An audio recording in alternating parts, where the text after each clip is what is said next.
Hello everyone, I'm Tim from Tim's PC, and I build custom PCs to suit anyone's needs or budget. Also live stream my builds and repairs for transparency and educational purposes. So if you would like to get an awesome new PC and you'd like to see it get put together live, send me a message today. Alright, so tonight we're going to be doing a bit of PC repair. So we've got Trent's PC here tonight. So Trent's been having some issues with it. So he's got a Ryzen 3700X and I think it's a B450 motherboard in there. I'll have a look. All I've done with this computer so far is just given it a blowout with the leaf blower just to get rid of any dust so I don't like cough when I open it.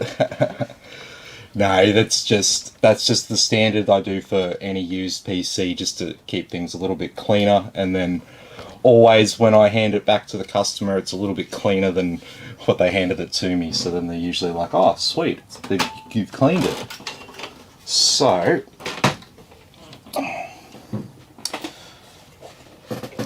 not sure what our problem is. He's described a few symptoms to me. It could be something really simple, or it could be something a bit more complex.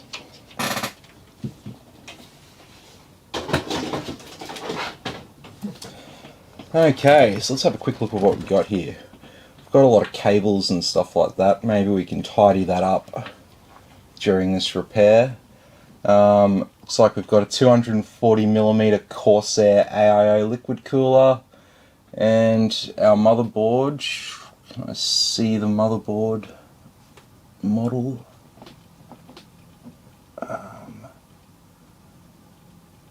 Think it looks like a Gaming X, Gigabyte Gaming X, whether it's the X570 or the B450 version of it. I mean, it looks pretty X570.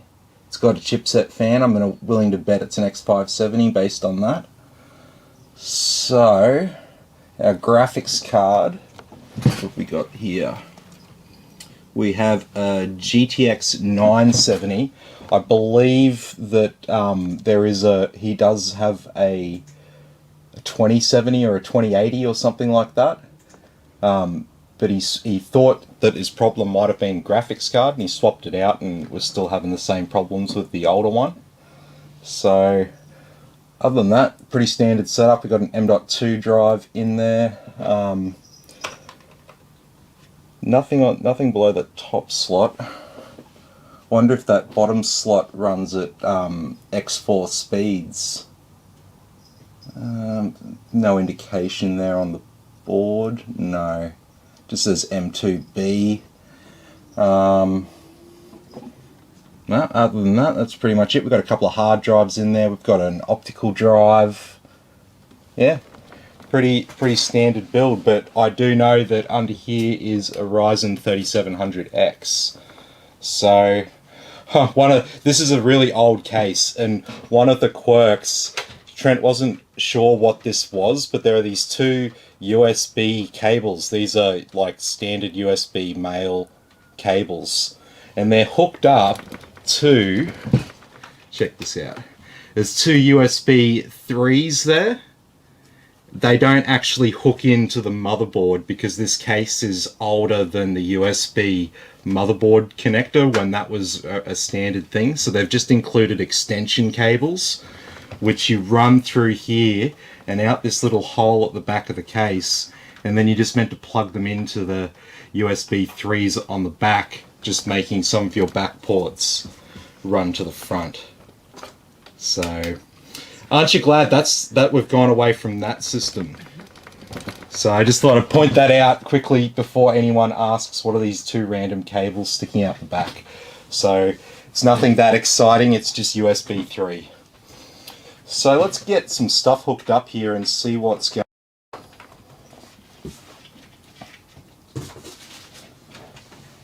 on. Let's hook in some HDMI. And let's get some peripherals. Like a keyboard.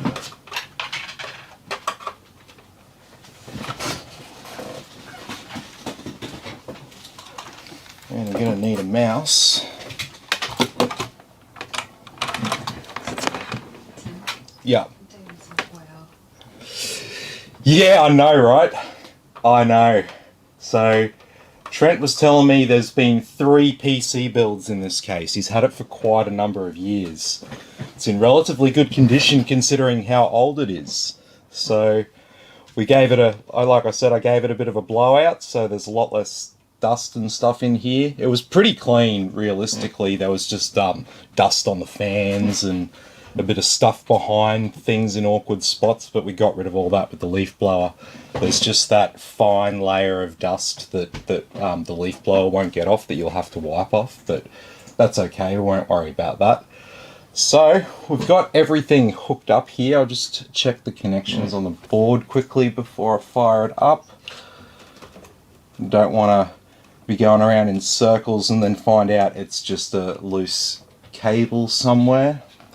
Alright, so we'll turn on our power supply. And where's our power on button on this bad boy? Right here. Okay.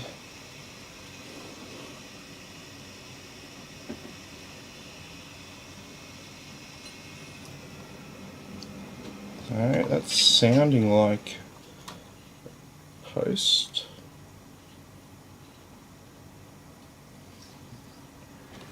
Do we have an error? Do we have LED indicators? Nope. No LED indicators. What's that? Should you put a speaker in it? Yeah, I'm thinking we'll put a speaker in it. So what happens when I press power off once? Oh, where's the button?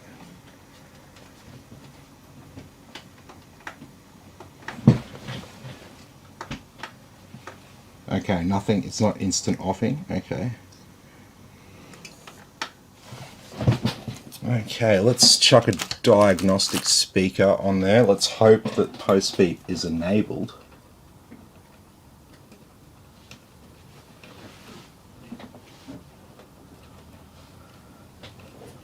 On the right.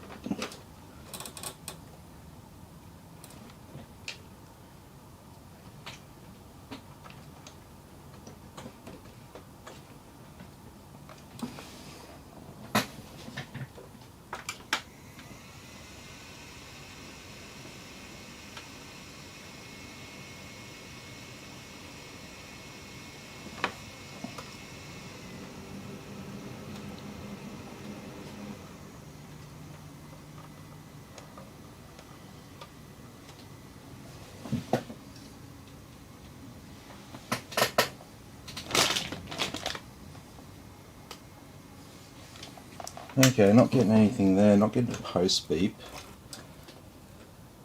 I can't see what orientation that speaker should be in, but we'll try it again. Just to...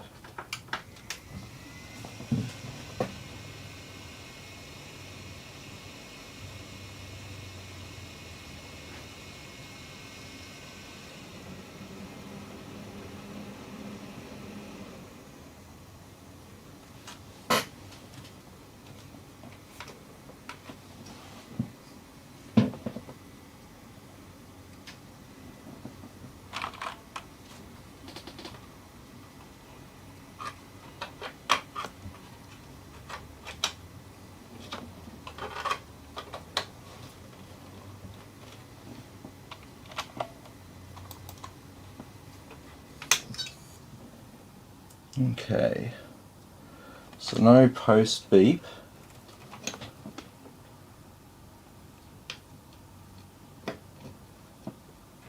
But it sounds like it's getting like a decent way into the post.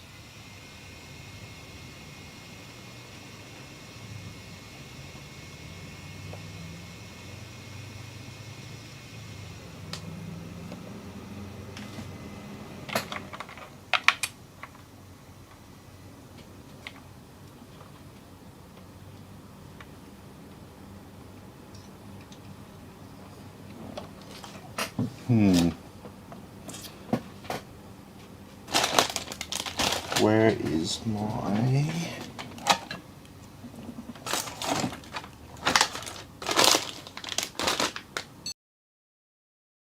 We've got something. That's a post.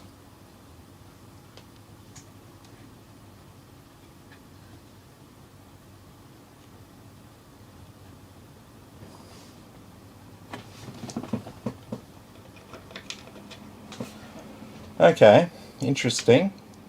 Notice doesn't look like display drivers are installed there. Oh, there they go. Okay, so when I left it, it did eventually post.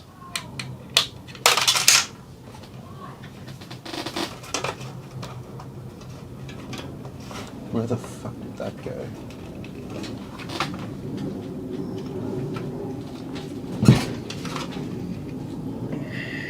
Are you serious?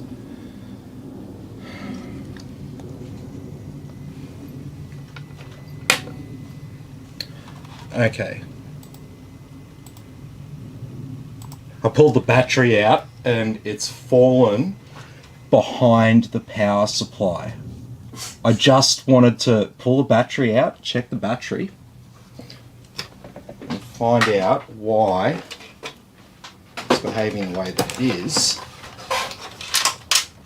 There's a battery.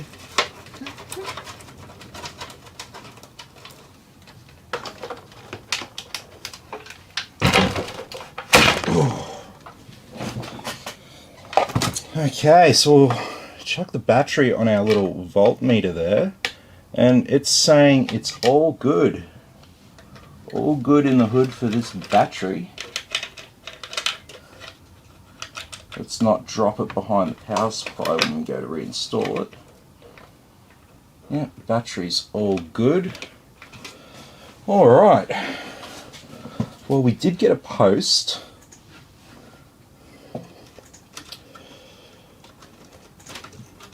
Sounding, yeah, okay, so it's definitely sounding like it'll be motherboard related, I would be guessing, just given the symptoms that we've just seen. The Cmos battery is charged.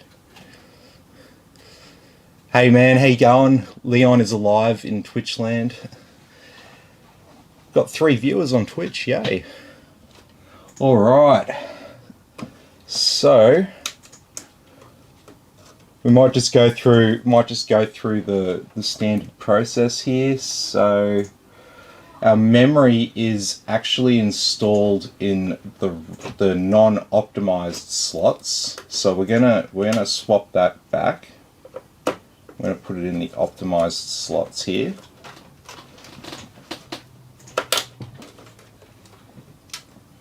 Always got to check when you do a build what the optimized slots are. I think they've pretty much agreed now which slots to use as the first ones. It's pretty consistent among modern boards. So we'll put our RAM in the optimized slots there.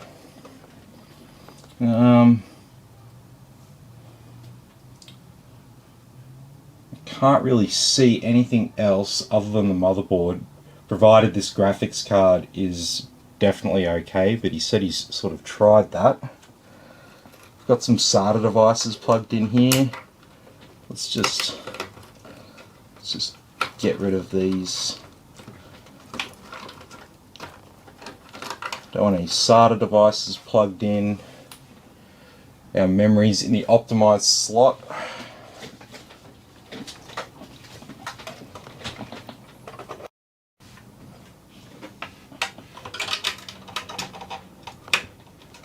Okay, round 2.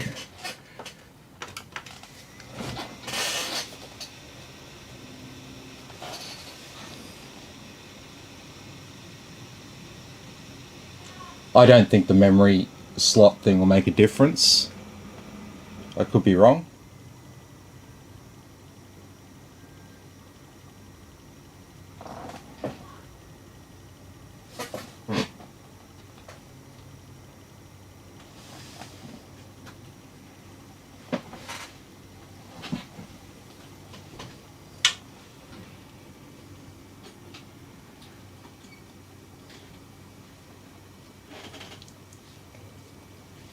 It's definitely a long post. It sounds like it's retraining itself.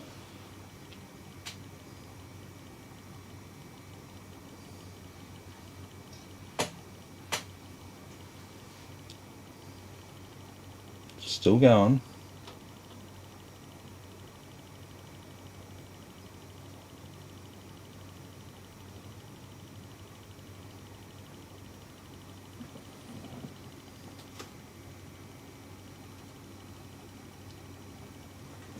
Still nothing.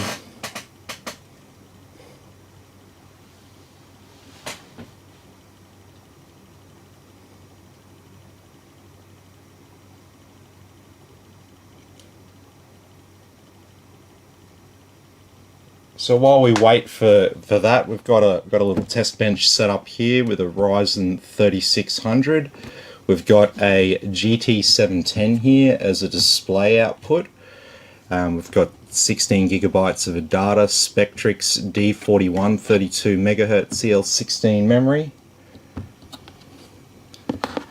And still nothing.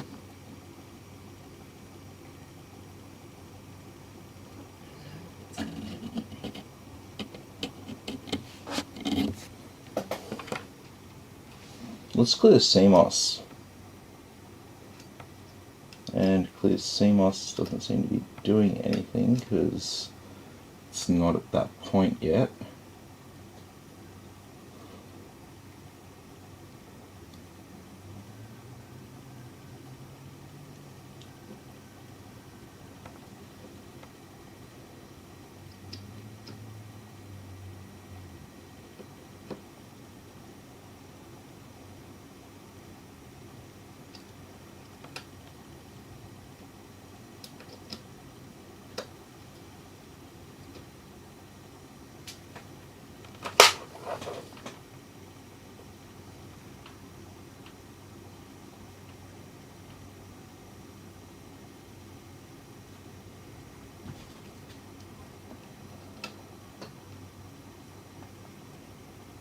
Still nothing.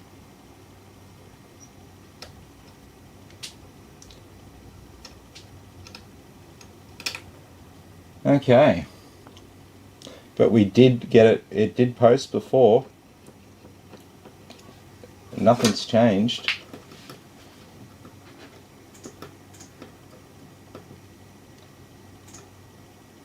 The only thing I did was put the memory in the other two slots. But it's not even behaving very differently. It was sort of doing this before. So if I turn it off, turn it back on,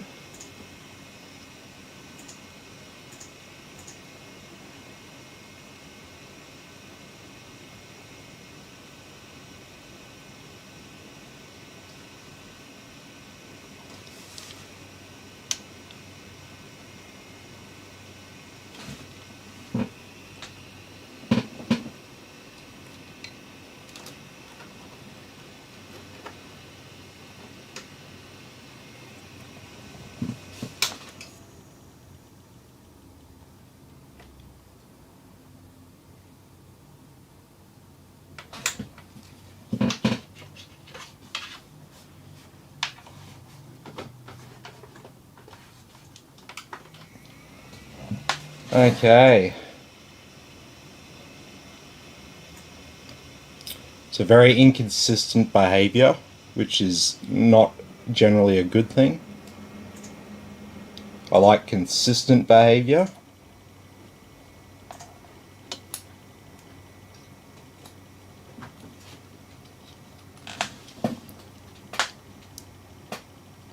What have we got here? Yeah, no, I don't think it's that because we're getting stuck in the post here.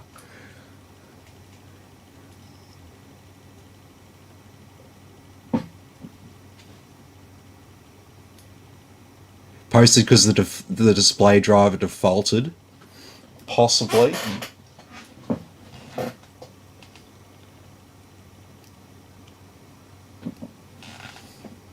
What else have we got there?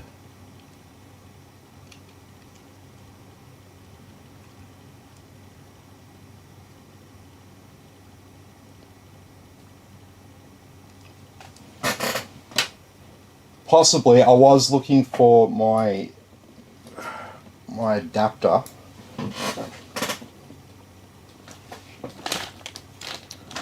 Because we've got DVI and DisplayPort out, but it shouldn't take this long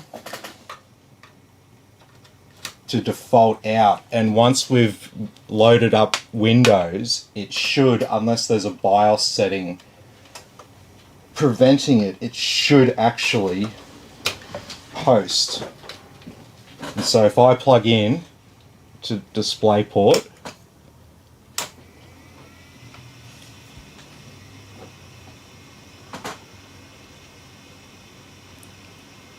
yeah, like it did a post beep.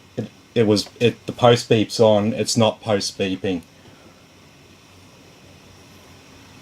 and so we're in DisplayPort now,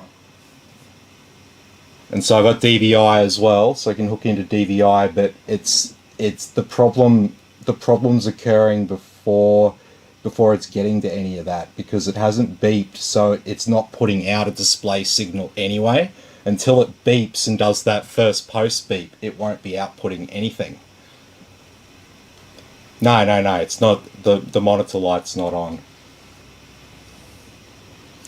Keyboard light's not on.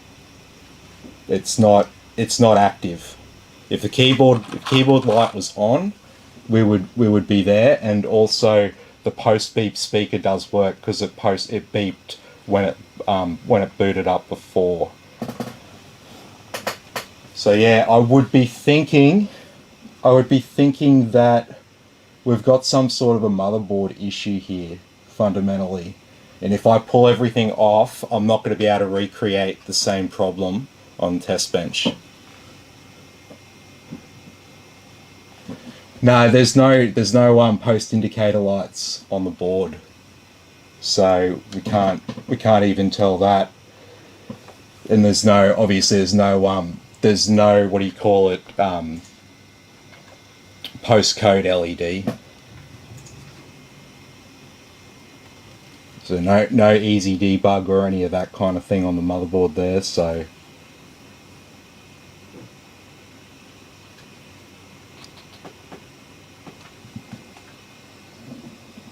no, there's nothing. There's no light coming from the top left.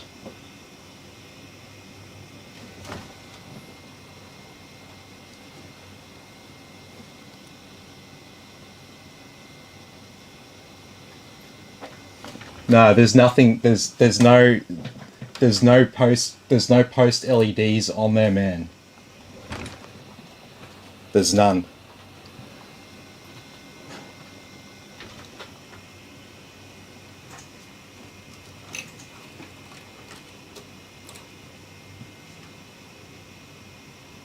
The extra power cable, that's Ryzen board.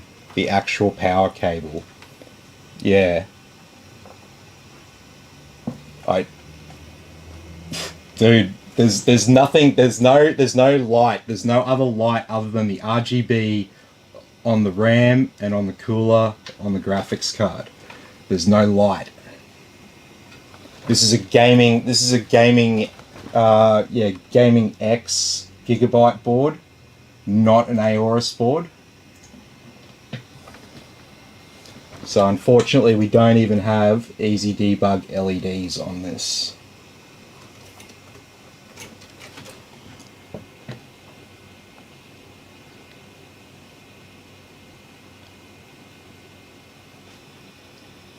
Power port, everything's plugged in, dude.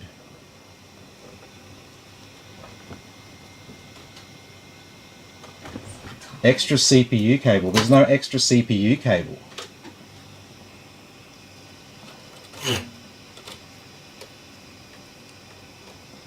There's no extra CPU cable connected there, man. It's just a single 8-pin. Single 8-pin, 24-pin. There's nothing's out of place there. You've got a fan cable up there.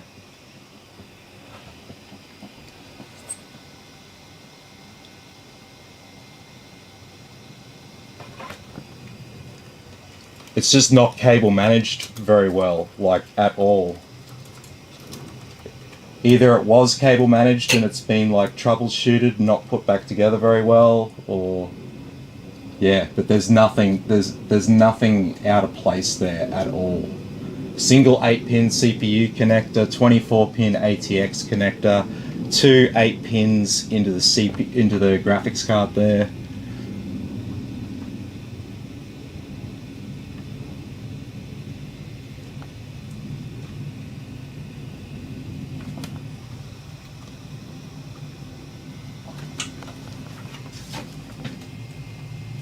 Yeah, so we've got no post there. Just gonna shut that off if it wants to shut off.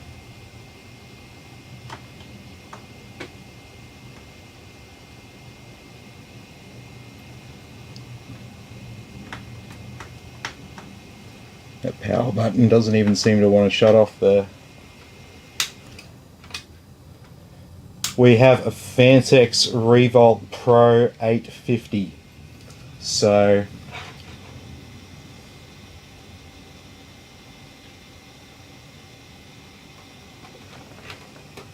yeah, no, I've already checked all that. We can check power supply, but I don't think it's power related. Just based on the symptoms I'm seeing. So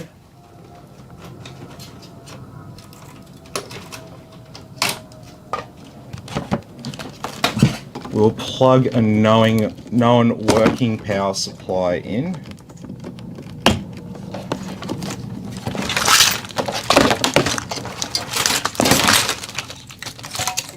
Yeah.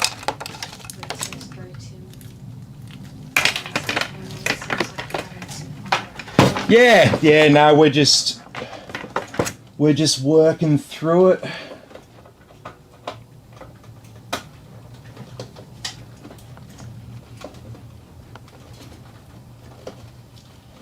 Yep.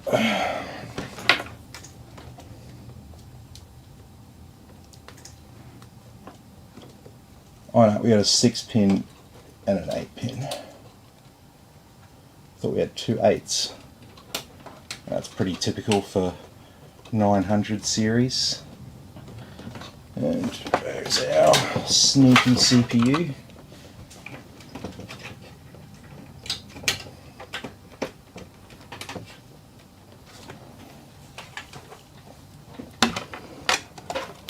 Okay, so we'll plug in our other power supply here, so all different cables.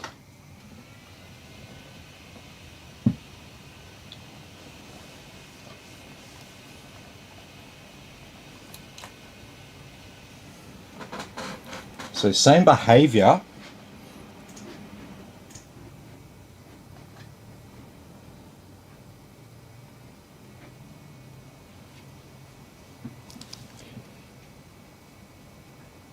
Yeah, no, the hard drives are all unplugged, man. Everything's unplugged.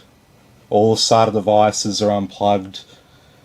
We've got some crappy USB 2 cables in here which we could unplug, but it's they very rarely cause problems like this. Got front panel audio there as well. Yeah. Who does? Oh yes. He's probably on his way.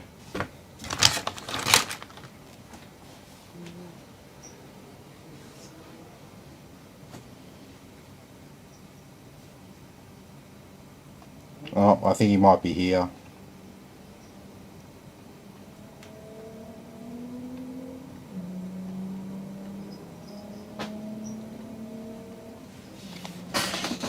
Hang on a second, just let me call this guy back. He's picking up his computer. Hey mate, how you going? Yeah, no worries. Oh yeah, I'm just doing a PC repair, so just give me. I got your PC boxed up, ready to go. I don't have it down here. I don't have it like set up to play with, but yeah, it's all good, man. If you have any issues setting it up or anything, yeah, just let me know. I'll come down the gate. I'll see you soon. Wait.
Sorry about that. Just had to go and deliver the PC that we built last night. And so much of the same crap here. Alright. This is good fun. So we can probably rule out our power supply at this stage. We'll give it one more go just for good luck. Turn on the right power supply. This is how using that was. I'm pretty good. Yeah. Nah, all going pretty good here. Friday night, don't have to work this weekend. Yeah, she's actually off, so Happy days. give me a beep. Give me a post beep. Tim, Yo. pull a stick around and try that. Stick in every slot in this AI working position is connected to the lighter. Yeah, AIO is functioning. Oh, beep. We got a beep. We got a post. It's just very, very inconsistent. And now we don't have anything. Because it would have retrained itself to the HDMI port.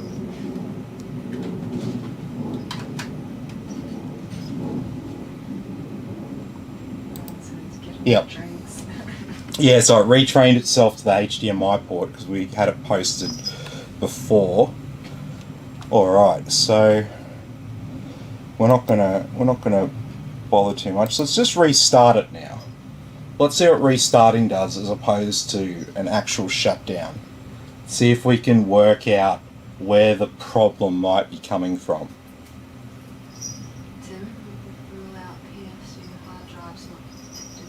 That's RGB. Did you put that in salvage RAM? Which make RAM is that? Yeah, it's G-Skill Trident Z. Don't know the exact specs, but I've just restarted it. and it looks like we're getting the same problem on restart and on it. Here we go, we've got a post on restart. So I'll try repeat that a couple of times.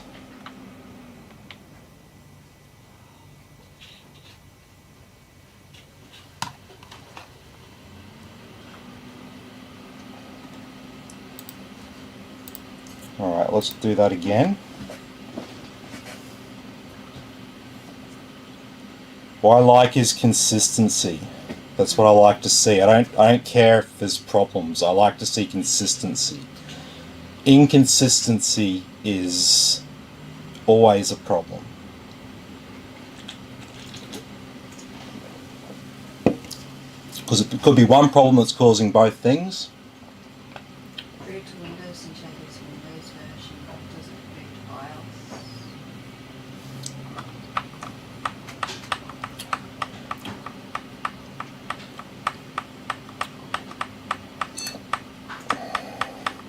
Let's go into BIOS and have a look at that. Cmos has been cleared.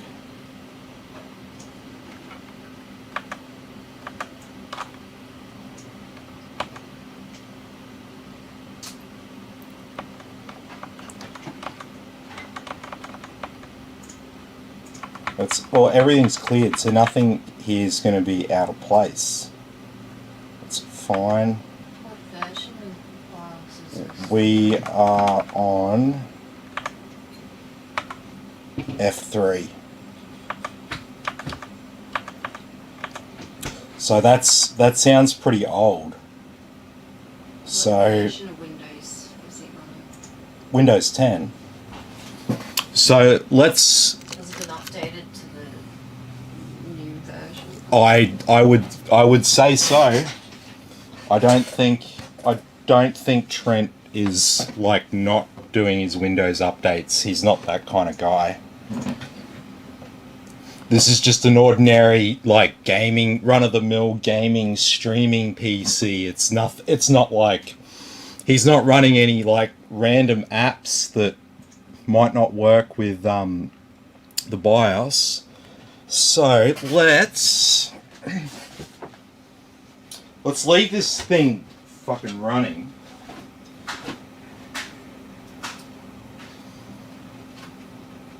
And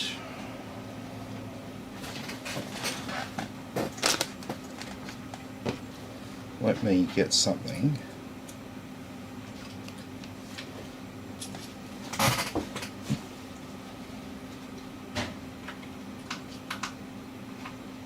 Is that new Vengeance RAM? Tim? No, it's G-Skill Trident Z. I don't know the timings and specs. Tim? The Zalando says RE8 is too good. Have you checked it out? RE8. No, not yet. Alright, let's put this. Trade out RAM. Okay. What's that? Trade out the RAM. Yeah, but the thing is we've posted and the memory seems to be working fine. That's the only issue with that. So we're going to leave it functioning. I'm just going to unplug the HDMI cable. We're going to bring that around here. We're going to plug into our test bench. And we're going to need access to the internet. Holy shit. Pulled the cable and scared the cat. No, it came down. Scared the shit out of him, which scared the shit out of me. Yeah, that's not hard. Oh, shut up. Okay, so I'm gonna need that bloody power supply, aren't I? We will have to shut it down. Oh, that's a shame.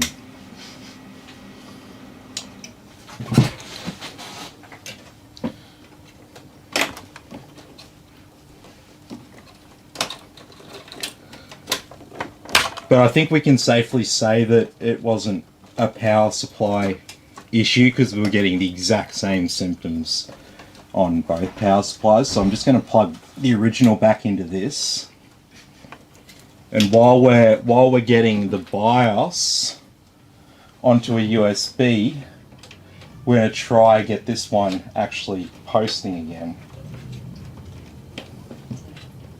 Yeah, she's on the floor. Excellent.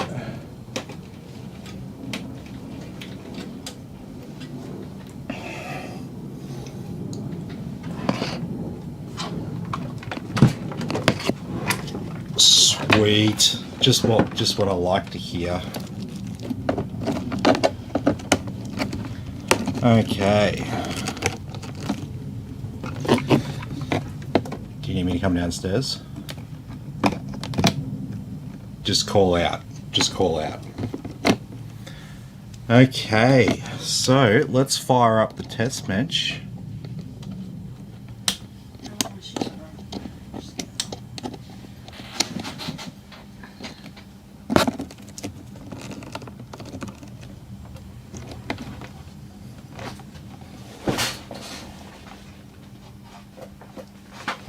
What's going on here?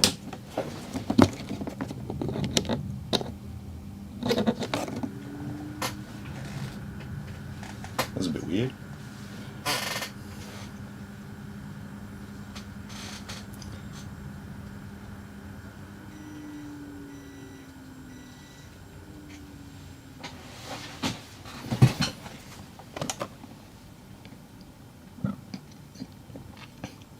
Mine's okay, it's just training.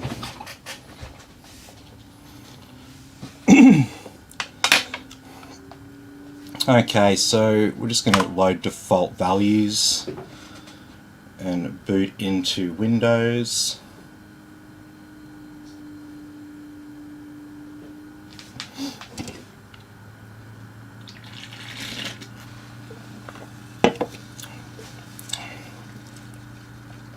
Someone asked me why I use GT710. Well, pretty much because I don't have to plug any power into it. And if I only need it to output a display signal, I don't need to spend any ridiculous amount of money on a card. And then I can just like leave it lying around and whatever, it's not expensive, it's not a big deal. If it breaks, I can just be like, oh well.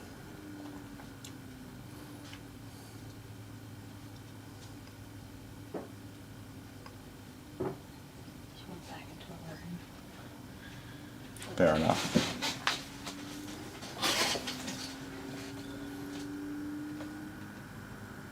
Use this RAM on your test bench.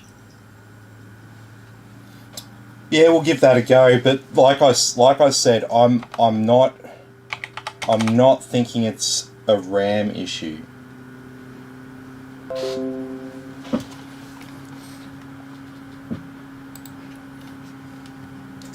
It's most likely something is getting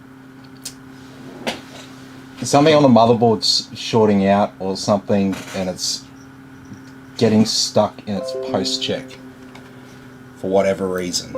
It doesn't seem to be CMOS related because I checked the battery. So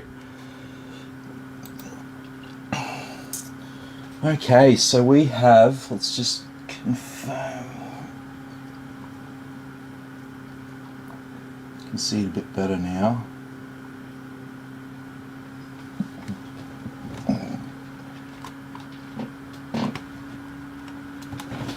Still can't see it, but I think it's the Gigabyte X570 Gaming X ATX motherboard. It should be exactly like that. Yep. Yep. Yep. That's the one. Alright. So, we'll go to support. Go down to BIOS. Oh wow. F3. And F33H.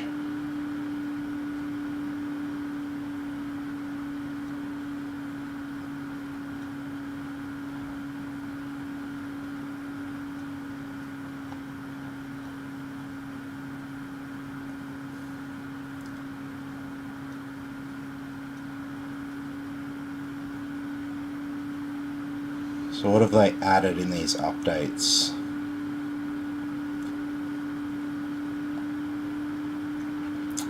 Yeah, see, some of these updates here are improved DDR compatibility and all kinds of things. So let's cover all bases. Let's do the BIOS update.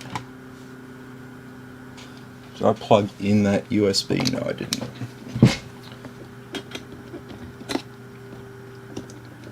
Just don't care which hole. Just go in one of them.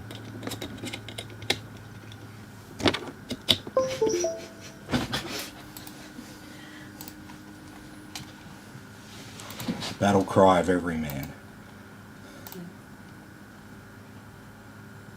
Need to be careful because some of the BIOSes can flash back down. You can flash up, but you can't flash down. Yeah, no, that's fine. I mean, the prognosis here is a defective motherboard, so I'm not too concerned.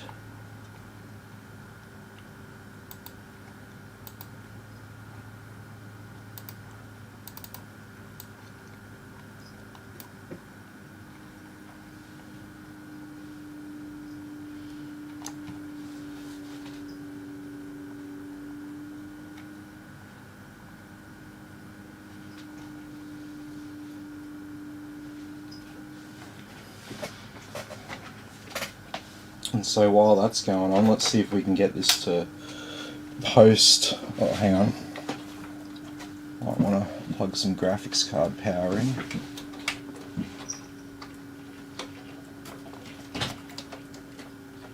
Gonna do the honours.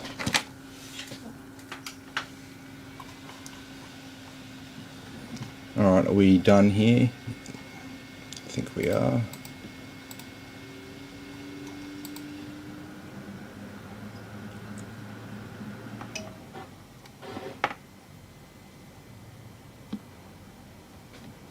Alright, it turned itself off then. Does what it wants to do.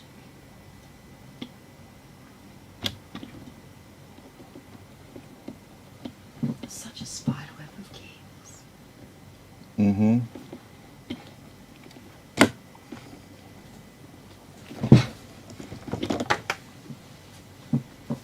That's around my leg. Oh.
And we're back to being stuck, but that's no surprise. And so with regards, a few people have mentioned memory here. So one thing that I haven't said here is customers already tried different memory in here, and it was giving him the same symptoms. So As well as swapping the graphics card. yeah, as well as swapping the Because he graphics had card. a 2060 Yeah, to start with. And Yeah. then he was like, let's chuck the old girl in there. yeah, and repeated the same problems.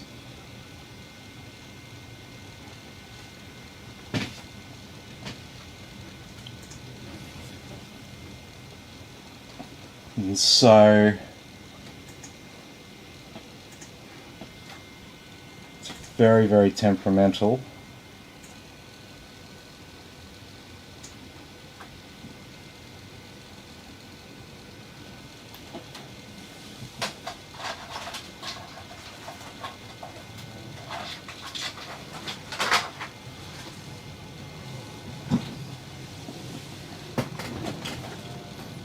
Tim, Yeah. these ports at the front here, they're like kind of dirty. How would you go around cleaning that? The inside of them. Isopropyl alcohol. Yeah, but what? Just spray it in there? Spray it in there, have it upside down so it drains out. It'll dissolve the dust. Q-tips? You could use Q-tips, but I don't think it's really necessary. What's this? That's what this isopropyl alcohol is. That's a little SATA hot plug bay. It's cool. Oh, what? No way. Yeah. That's pretty cool. Yeah, this is like a high-end case from back in the day. There's like a little hidey hole at the top here. Then we put like a side thing. And see, we hold down the power button here for the usual 5 seconds, and we get nothing. And that's an important distinction there. That's telling me that it's being stuck in an early point in the post cycle. This one stick of brand, you know, works and called Cmos.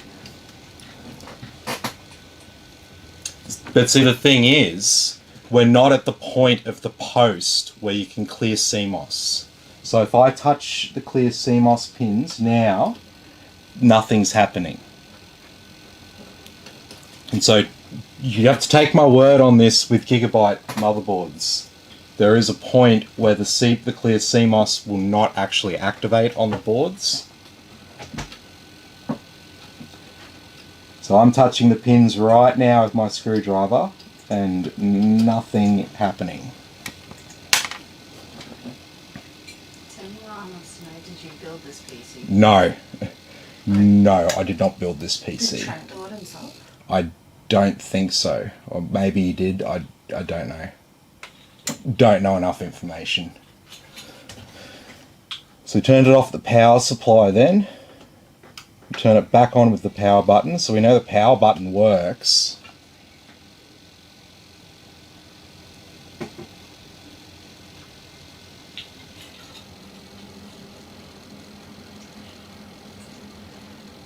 Yeah, if Tim built this PC, there wouldn't be all these cables. No.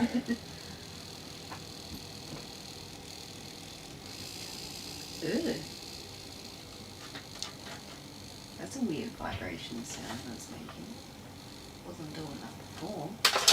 Yeah, Oh, there's cables. there's sitting on top cables of sitting the thing. there. Come on. Post for me. Tim Ryan says there's this problem. Yeah. Yeah, so just FYI for anyone watching, the only things plugged into the motherboard is the power cables, the memory, the graphics card, the CPU, and some fans, and our on-off buttons. Pull the power totally and clear the CMOS. But the thing is, we already had the CMOS cleared. Do you understand what I'm saying? Like I went into the BIOS before, and we'd already cleared the CMOS, so it was already in the default state. So we're not. Yeah. Tim Ryan says We're looking not- forward to getting mine built. Mate. Yeah, definitely, man. Yay. We're just waiting on 3060s. Oh jeez. Got one coming from here, one coming from there, another one coming from somewhere else. So everyone's, yeah. I've let everyone know that the cards are coming. I'm so over this like bullshit with the graphics card. Yeah, oh man. Like,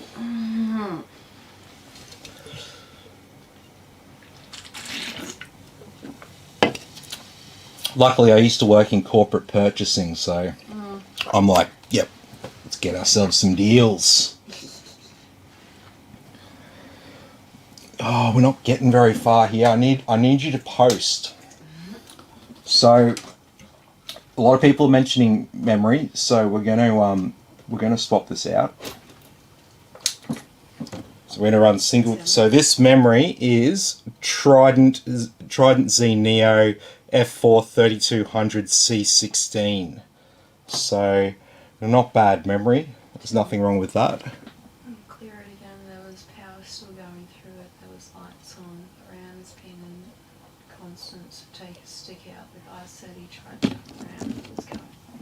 all the slots stick to the RAM, stick out. No, so it was in the right slots there now. I swapped it over at first, so we can put in some different RAM, but just to satisfy people, but like pretty much guarantee, and I'll eat my words if I'm wrong, but we're gonna get the exact same symptoms.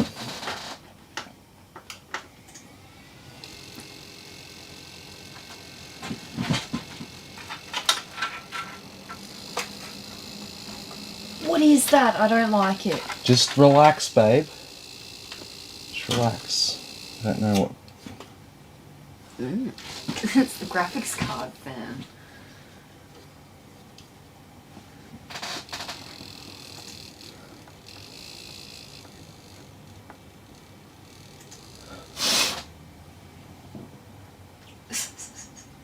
That fixed it. And so, as we can see here, it's still with the different memory. It's the exact same thing because we're getting stuck in the post, and that is clearly a motherboard issue. I don't believe that updating the BIOS is even going to make a difference at this stage.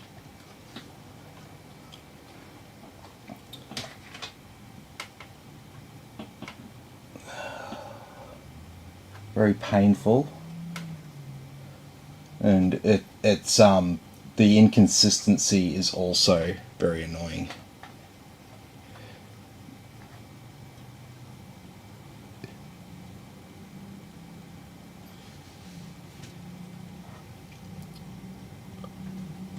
What?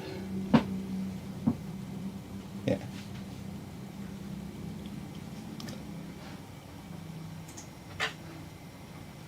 Yeah, no, we're just getting the same. We're getting the same fucking shit every time, man. Tim, Bianca says you only build PCs for a living, Tim. What do you know? She says people, eh?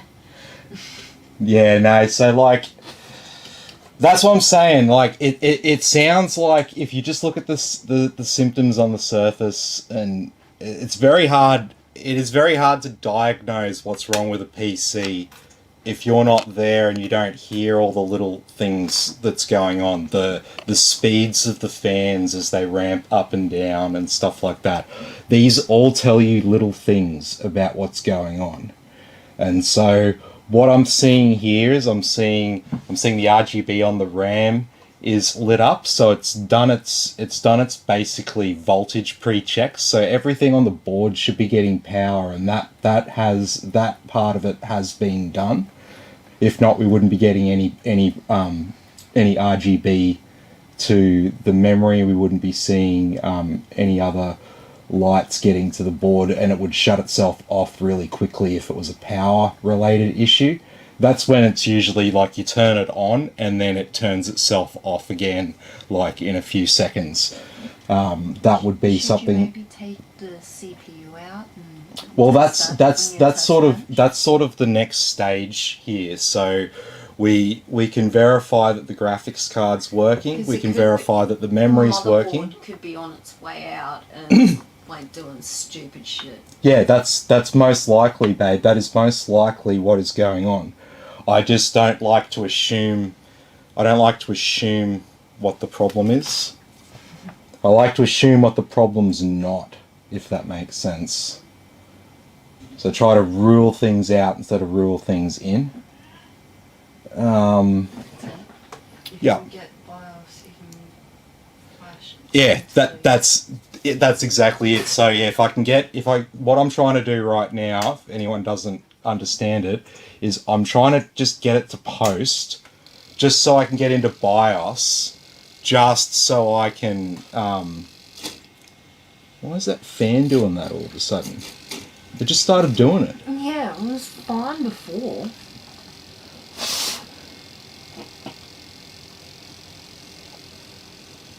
Sounds like something's like caught in it.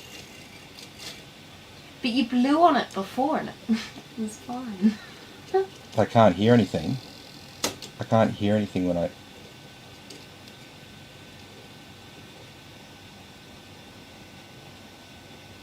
There we go. It's fine now. Okay, interesting. Very interesting. Huh? I think we're going to have to deal with that. But it is very annoying. I don't like that sound.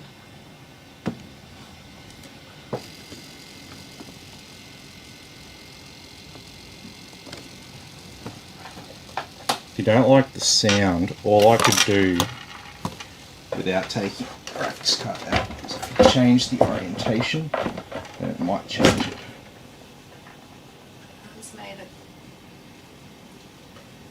less noisy,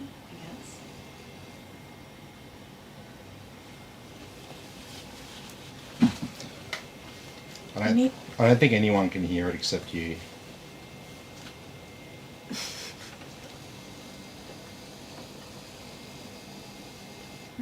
It's pretty audible.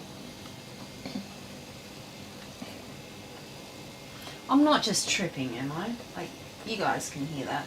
Please say you can.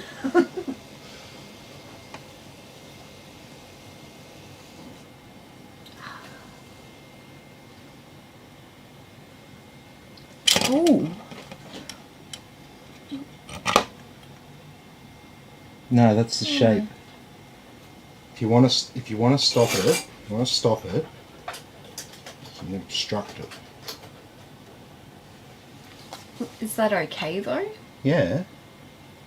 The fan won't spin if there's an obstruction there. It'll just shut itself off. Yeah, but it won't get too hot, will it? It's not doing anything. It's not doing it. It's literally not doing anything. It's not outputting a display signal. So yeah, it's gonna be fine. Christine's whinging about the fan making a slight vibration noise, so I put something in there to obstruct it, just to, happy wife, happy life. Bianca says Christine just wants to touch the cable. Yeah, people remember.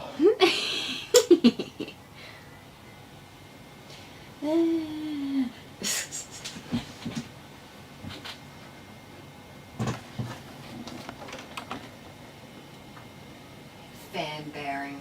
Yeah, that's Yep. what I was thinking. Yep. This is a really old graphics card. It's not touching anything. It's not. So Yeah. Yeah, it will be. It's a million years old, so. And yeah, like this is with the other RAM in it as well, so the one thing here that we haven't been able to rule out is the motherboard. So when CPUs go bad, usually when they go bad and they don't post at all. We're just gonna get this error. what happens when you move the GPU down to the next PCI slot? Not much. It's an X4. We could try that, but we've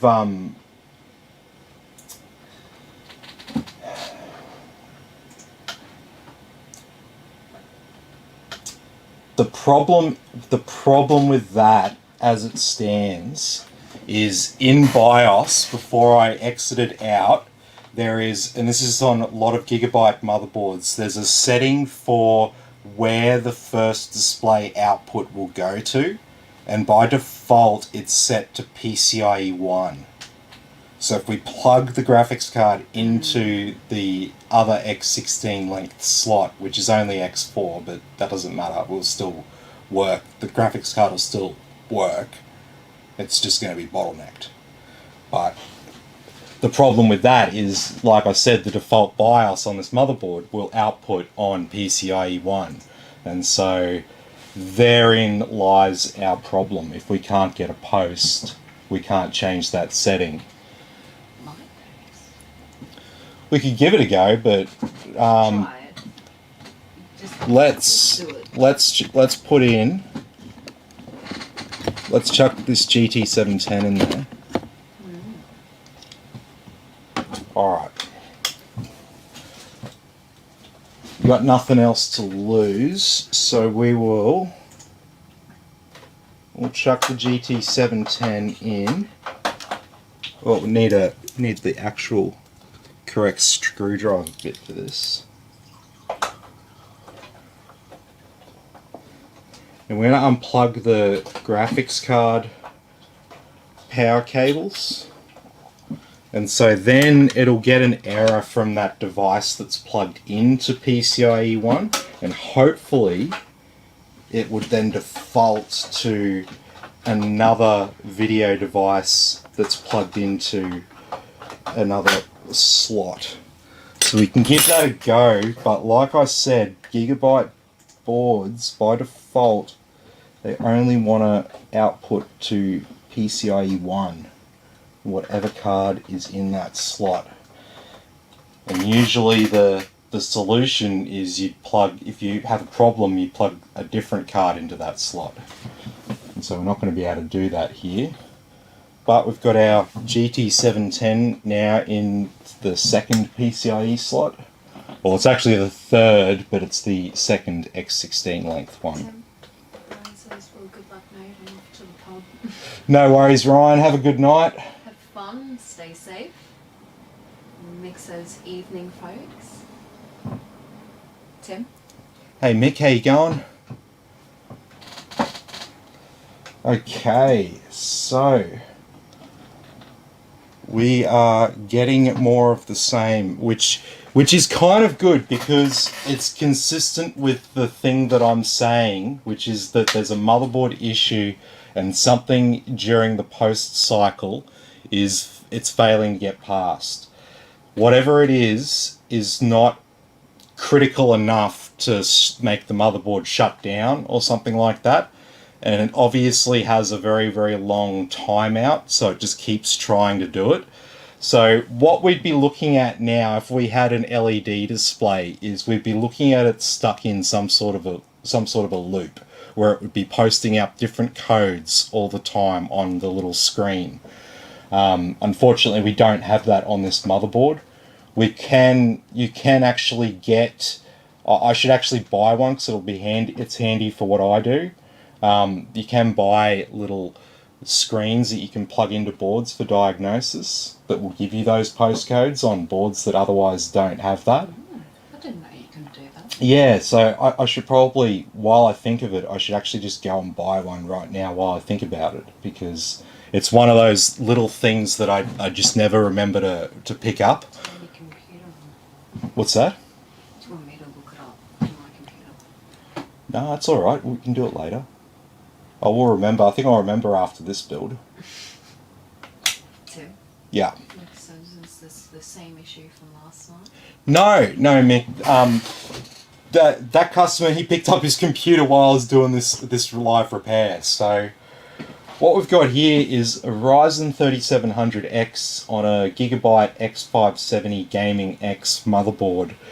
And it's exhibiting some strange behavior, and essentially what's happening is it's getting stuck at some point in the post.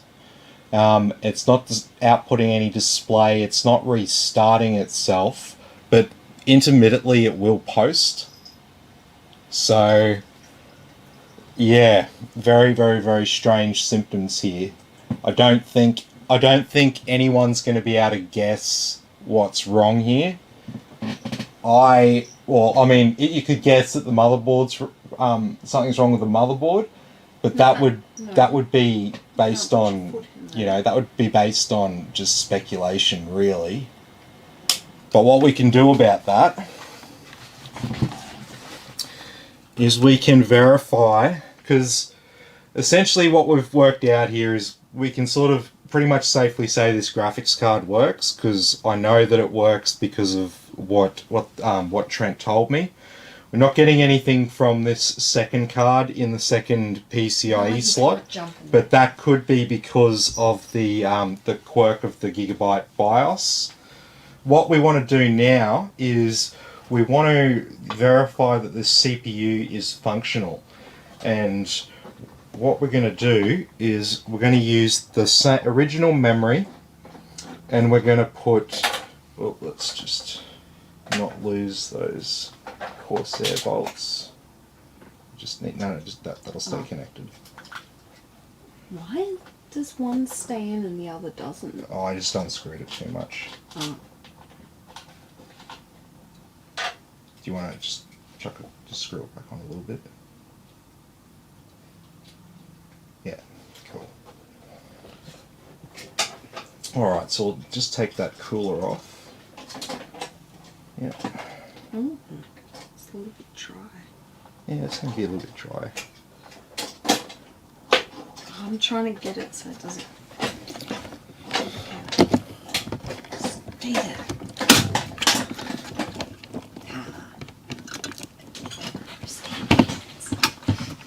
Okay. So we shall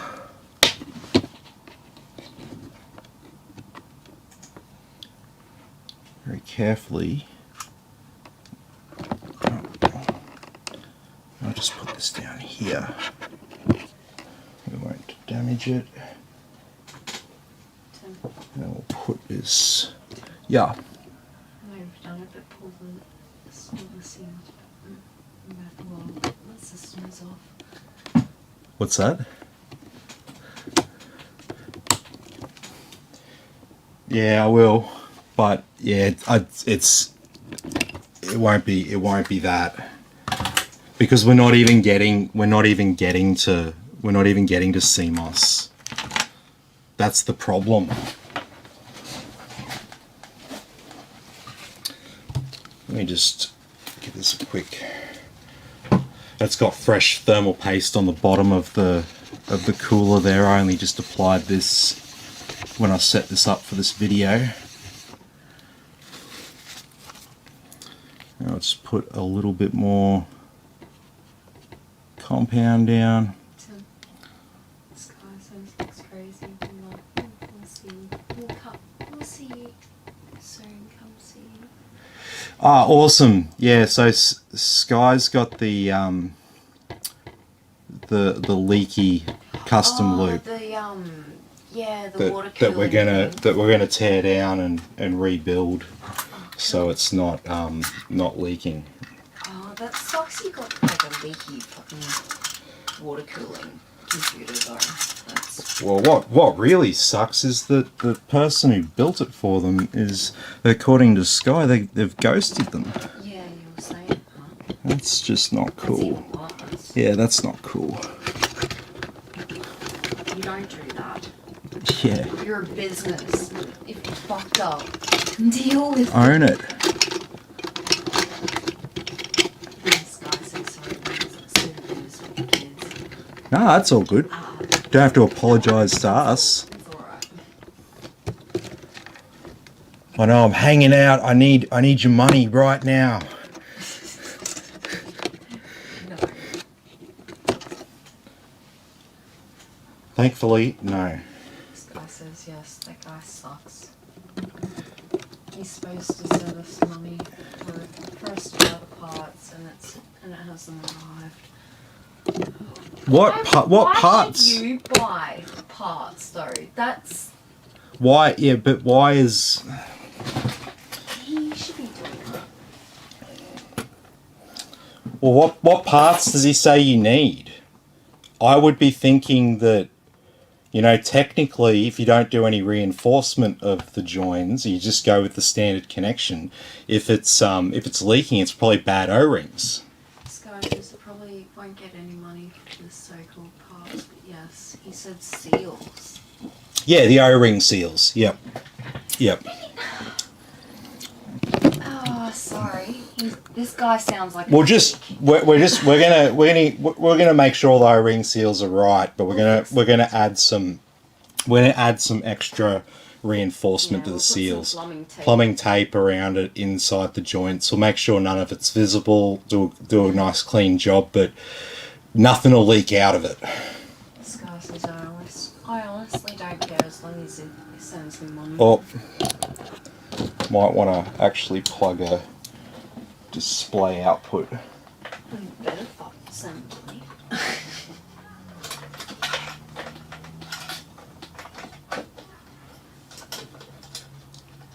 Like, if you get fucked over by a company like this, can you get, like, go somewhere? Can you you know, complain about this to, you know, say ACCC or something? Yeah, you what can do you do? you can complain, but the ACCC is a bit of a toothless tiger.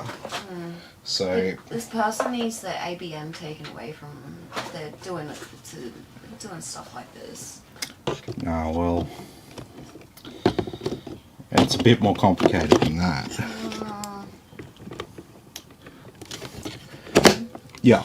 Wants to know what is the issue with Ryzen master download from last night? Couldn't resolve it, mate.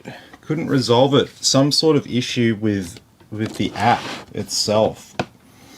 Not sure what the solution was, but it was causing quite a lot of issues. And because it's not an essential application, you can still overclock your AMD CPU without Ryzen Master. It just makes it a little bit easier. Okay, so now we've got, we'll also get peripherals. This guy's wearing the lights. Anyone that wants custom wants to do that research. Yeah. She says anyway, guys, love your work. See you all soon. See ya. Cheers, Sky. Have a good one. Okay. So now we are running the same CPU and memory in the other motherboard.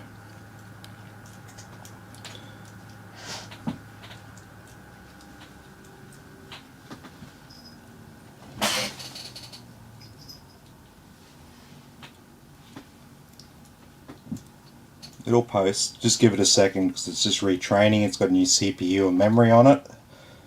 So it's updating, and sure enough, posting. And we have a post.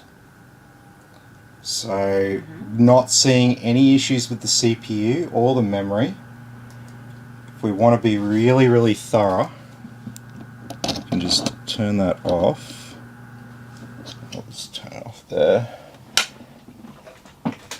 And we can plug in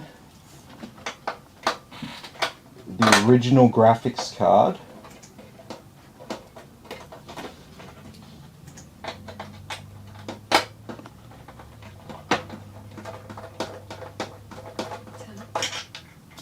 Yeah. Thanks. Ah, sweet. So what we'll do now, just to be doubly sure,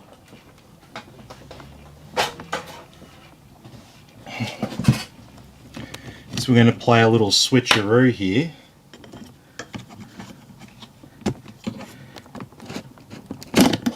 And we're going to run this graphics card in PCIe 1 over here.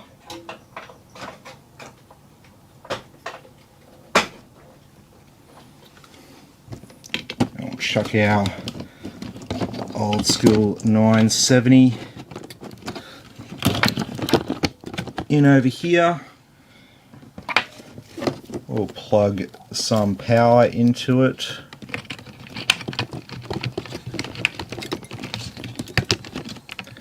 And so now we've got, yep, now we've got all of the same hardware on that board, and we'll just drop in our Ryzen 3600. Where's that little triangle?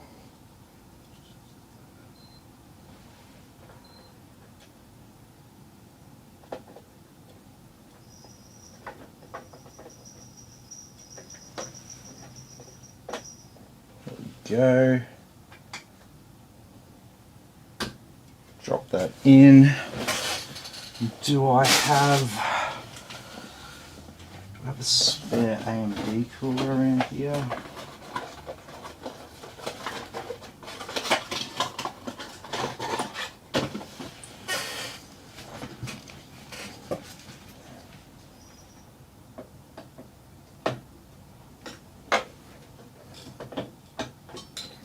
It's not going to fit.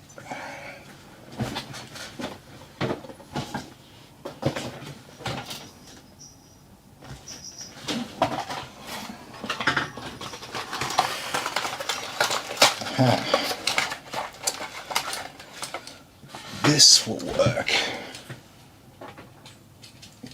I'll have to take the heatsink out. Well, we can put that heatsink down here.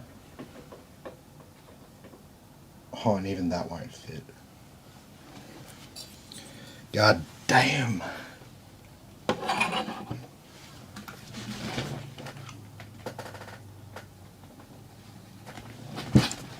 No, I'm just going to take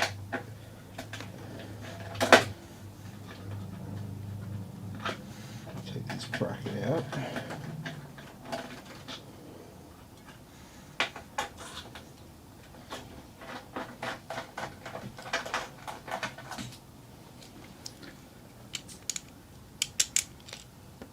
Then I can drop down a heatsink on top of this CPU. There we go. Sweet. And so now we've got all of my stuff from the test bench plugged into the original motherboard, and we've got all of the original stuff now plugged into the test bench. So let's fire it up and see what happens.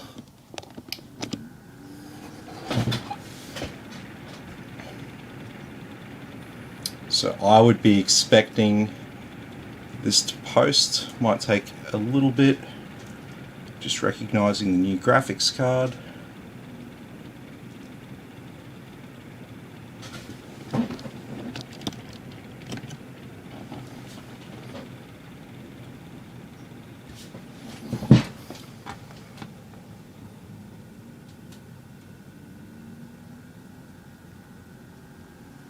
Yep, there we go.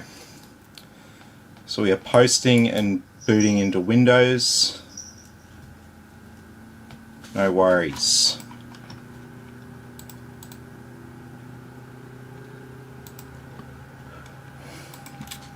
So there's nothing wrong with the memory, there's nothing wrong with the graphics card, there's nothing wrong with the CPU. There is an M2 drive plugged in here, but realistically, is that going to be the problem? No. Not with it being stuck in post like what it is.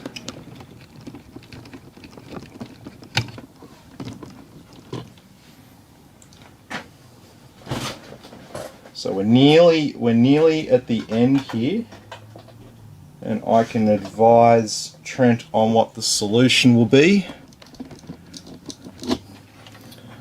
But most likely to be a new motherboard.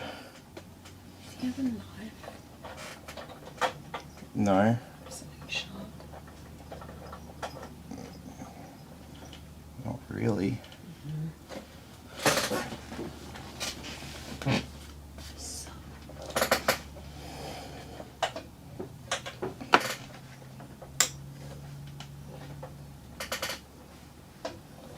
Okay.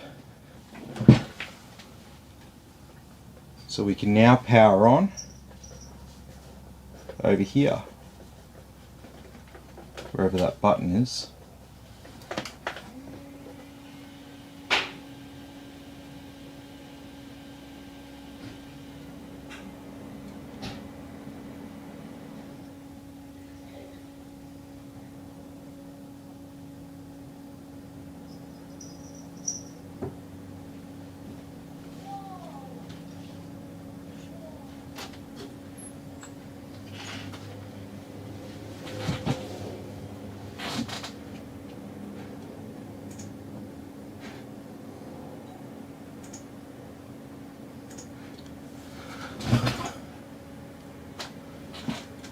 All right.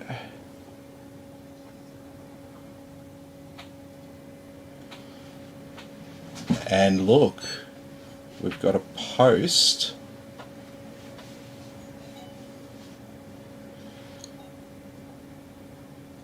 Interesting.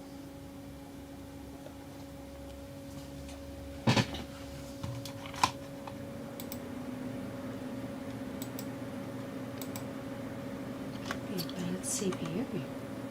No. No? Well, then what's going on? Bad motherboard. Potentially.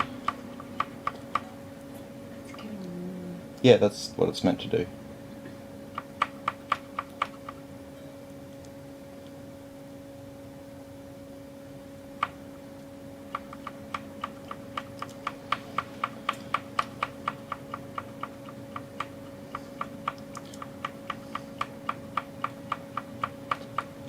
Okay, so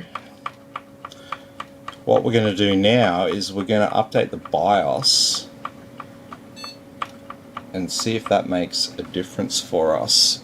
So as we can see here, our Cmos has been cleared.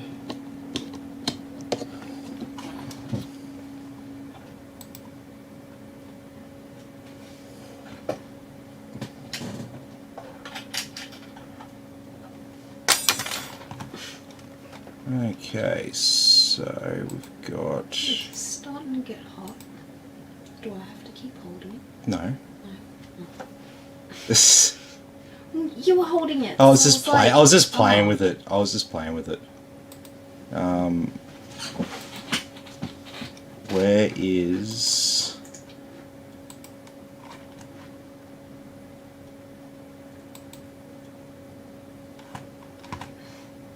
So, Yeah. flash it. Yes. What's that? Flash it. That's the plan. We're gonna do it. No disk drive found. What are you talking about?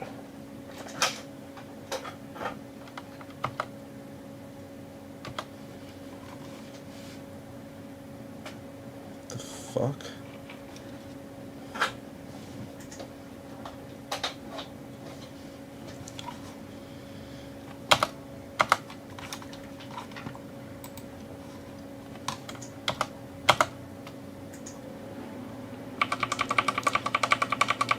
Let's try going into it directly.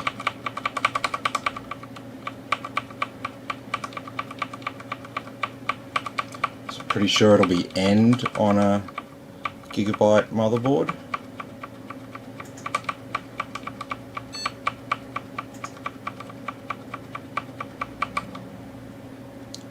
No disk drive found.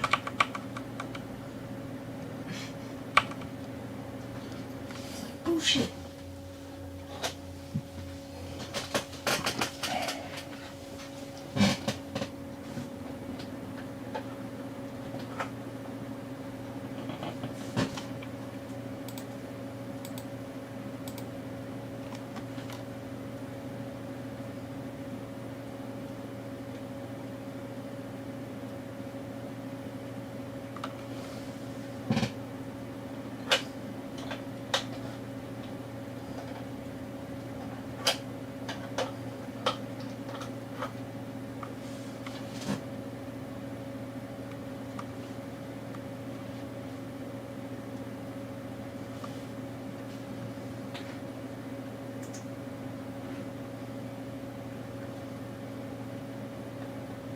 So, that drive, that 32, and did you rename it? No, it's just what I normally use. It's the normal drive I use to flash all my motherboards.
Is it really that old that it can't detect my ordinary old USB 2 drive? Really? Really?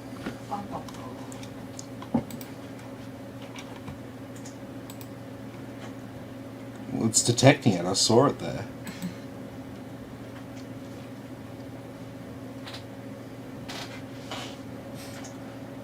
Okay.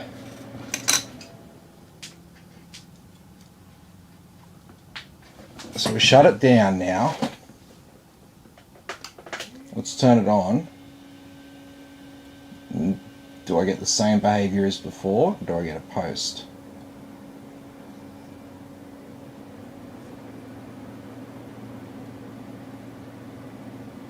Looks like I get a post. What the hell is up with this thing? No, so it's not like this formatting related there.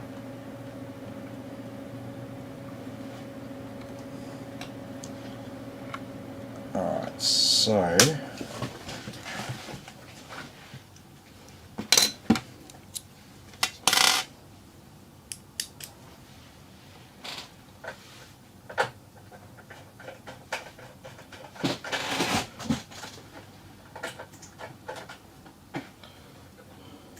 let's just, it's going to take me that long just to redo it all. Let's just freaking flash it from the Windows utility.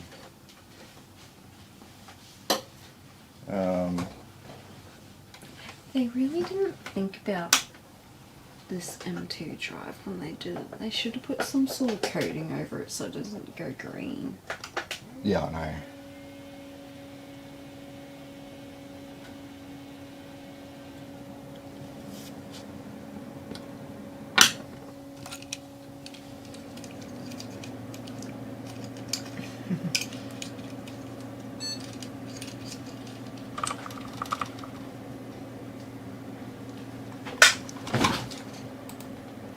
Yeah. Tim. Yeah, I'm just.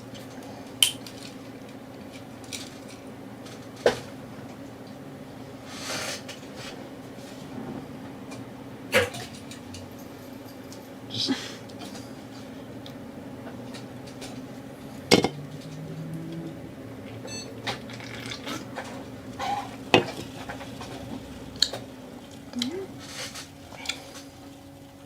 Is that the mint fit in there? No, just leave it sitting on top.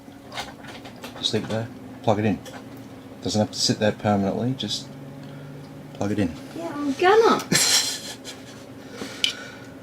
It's like, it doesn't fit.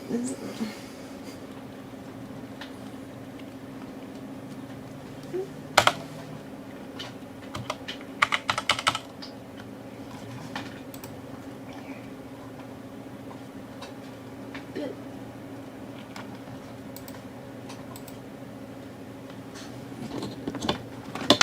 oh my gosh, I'm trying to help, but I can't. You can't. You just chuck it in. Just shit.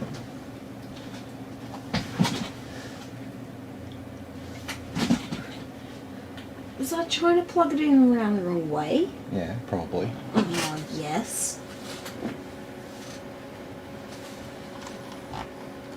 Okay, so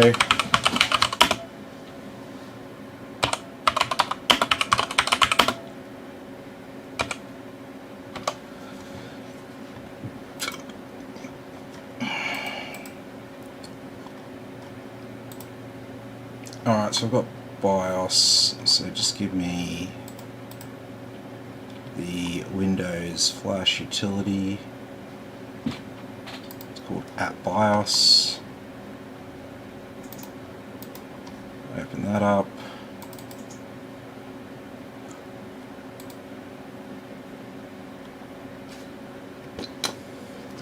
Plug in my flash drive. Which spot is that M2? Take the M2 and see what it is. Yeah, we'll give that a go. It's a Corsair MP510.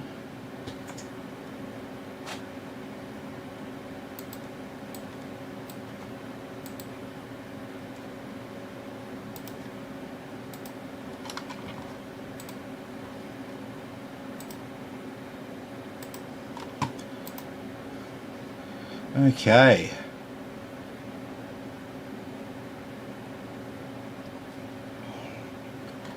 So you don't update from server, you get the file.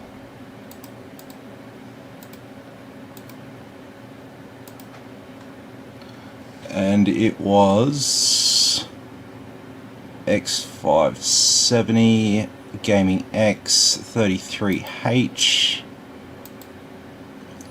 No, we don't use the face wizard. Yep. Yep. Yep. Alright, so we're going to let this BIOS update. Make sure we don't have any loose power cables or anything.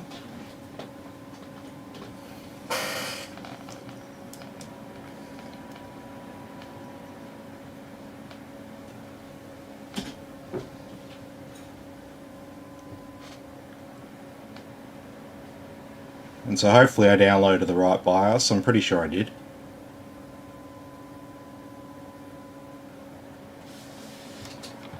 As for the format of this flash drive, yeah, it is NTFS, it's not FAT32, so that might have been the issue as to why it wasn't detecting there. In fact, I think it's most definitely the issue. But we can flash it from here. It's just as easy.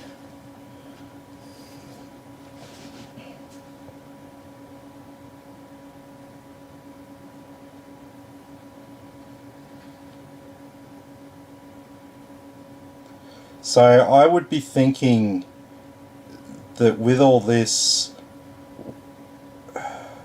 it could very well just be a simple BIOS update.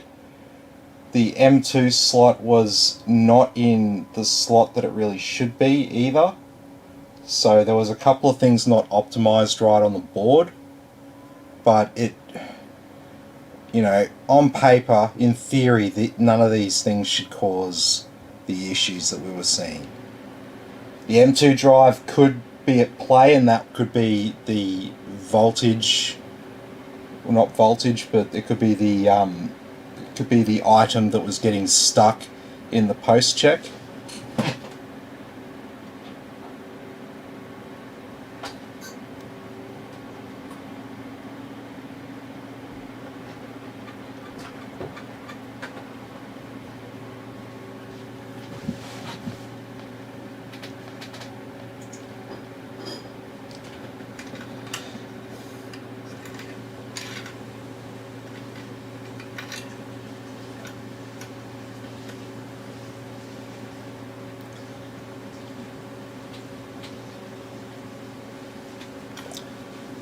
And so I'm not sure, but with the slot that it was plugged, the M2 slot that was in use, I'm pretty sure that was the,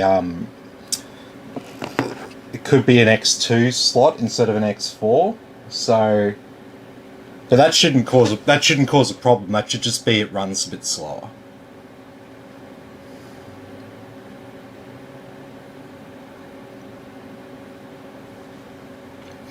Yeah, but it won't be. We're nowhere near Windows at this stage. Windows hasn't even come into the equation if we haven't got it to that first post beep.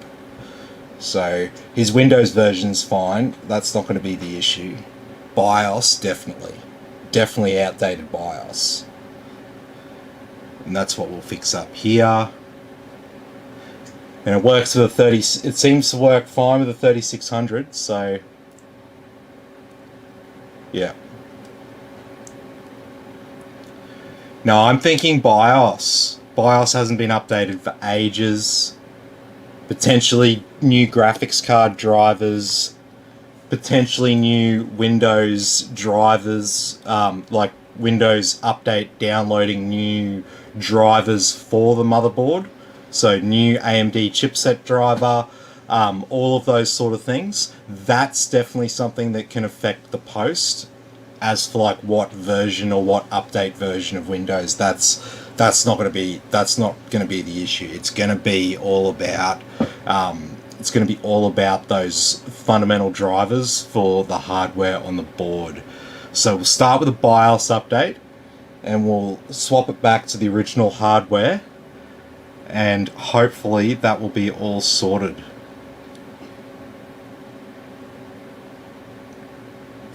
Yeah. Yep, that was F3 was the original BIOS on the website. So there's been quite a few BIOS updates since that F3, and it looks like, considering we're up to F33 and we had F3, they weren't showing all 33 of the updates. Some update versions would have been combined into single releases. So, but you can kind of think of it, if we're at F33 now, we're at least 33 iterations of the original BIOS for this motherboard. So they've had a few issues along the way. A few updates required.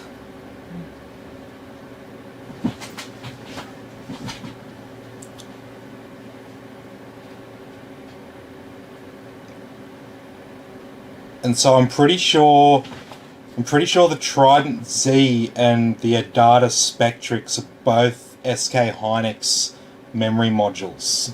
So I think we're basically talking about the same RAM. They're both 3200 MHz CL16, both made by Hynix. So I think the memory's sweet. But it could be the problem on the motherboard.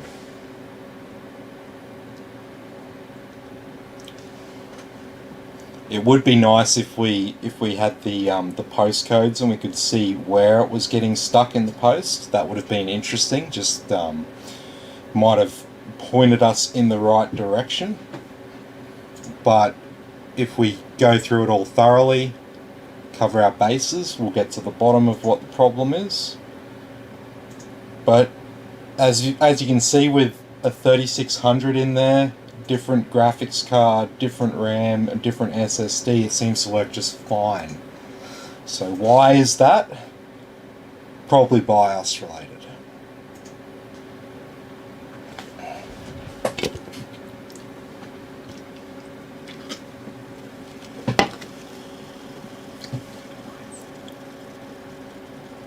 I can't lip read.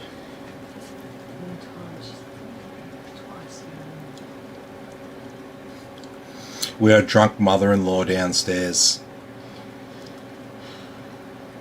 Well, I've got a drunk mother-in-law. Christine's got a drunk mother. Oh my gosh. Is that again? Or did you just fall into a wall then? I'm not sure. I think I really need to go downstairs. Yell out if you need me. I sound like a bad child, but... No. No one who you sit down and tell this story to is going to think you're bad. Yeah, shit got real.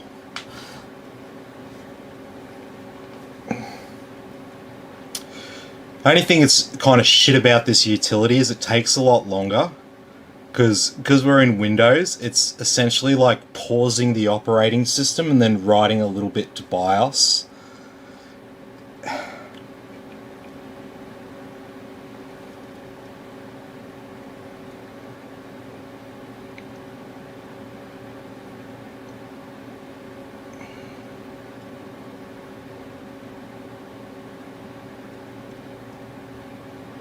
Okay.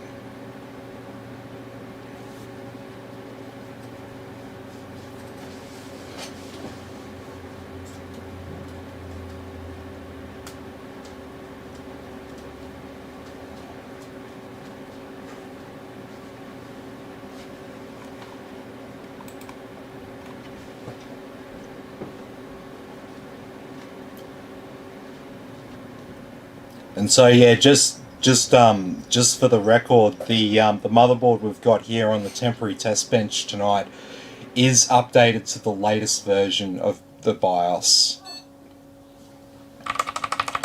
Alright, so let's go in here now, and so we can see system. We are now on F33H.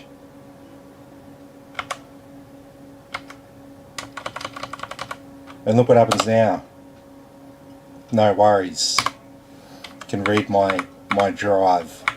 So it's fixed a few things like that. Resize bar support for NVIDIA 30 series. 4G decoding. It's got, I think, looks like a few extra things in here. Alright. So we're going to save and exit, and we're actually going to shut it down now.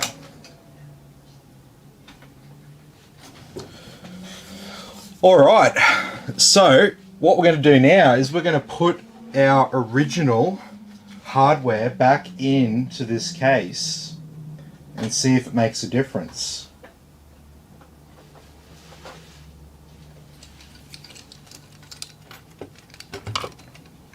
Take my temporary cooler off.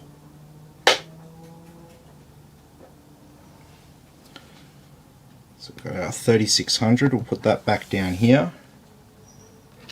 And we'll take out our graphics card.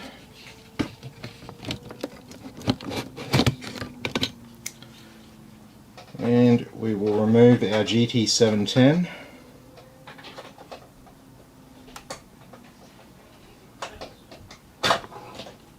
Oh, still connected. You can go back over here. Okay, so because this isn't tested, I'm actually curious to see what happens when I plug everything back in with my M2 drive in that slot, and I'll see if that posts. And then what I'll do is I'll install the M2 drive in the main M.2 slot there, and then we can see if it makes a difference.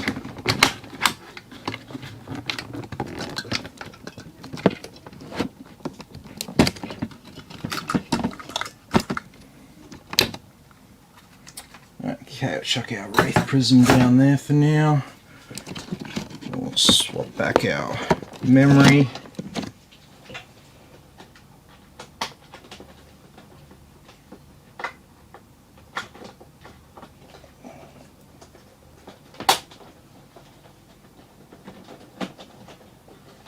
Oh.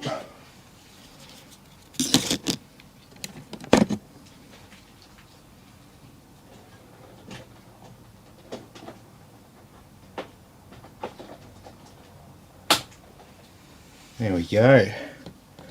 Now we'll move back our 3700X very carefully.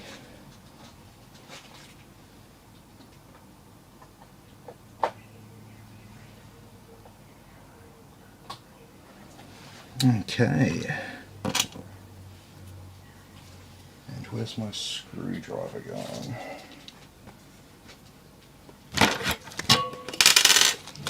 I don't know, but I know where this one is.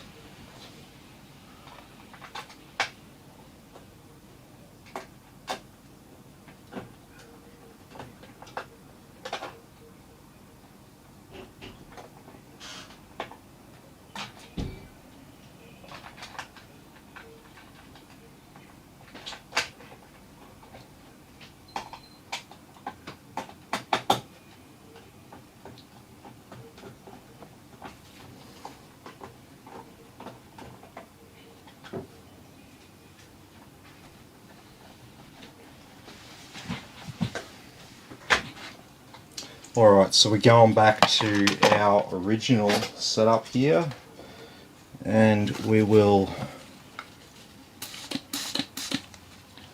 give this cooler a bit of a clean off. Oh, that is a bit dry on there, isn't it, babe?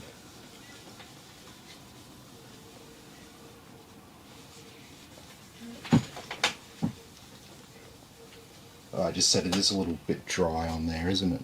Mm.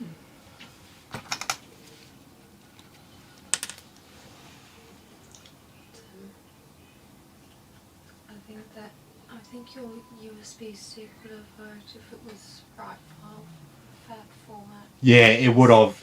It's 100%. great lesson. Pity the guy didn't have his 20 series card to try it as well.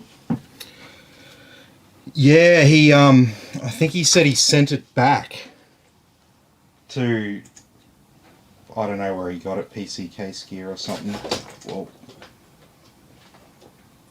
Tim, Bianca says I've learnt bias can be the cause of a lot of problems, especially if it's the original bias, especially with the 5000 series chips. So anyone that gets a 5000 series chips, I would advise making sure to update to the latest BIOS. Oh, yeah. Beta. Well, I personally don't use beta, but that's just me.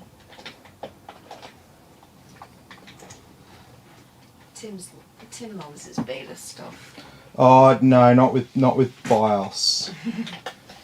That's generally something that I. No? Yeah, no. Unless the beta version of BIOS has something specifically that I want, generally won't update to a beta version BIOS. That just sounds, to me, that just sounds like a headache, if you know what I mean. Yeah.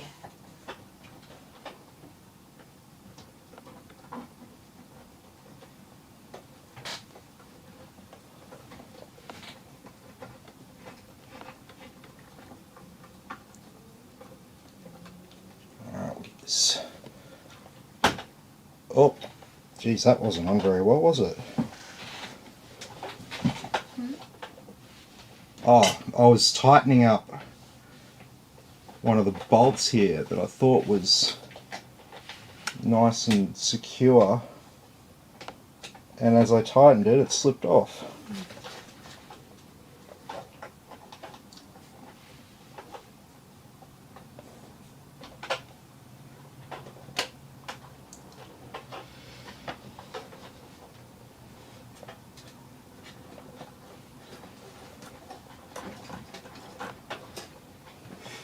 What is this?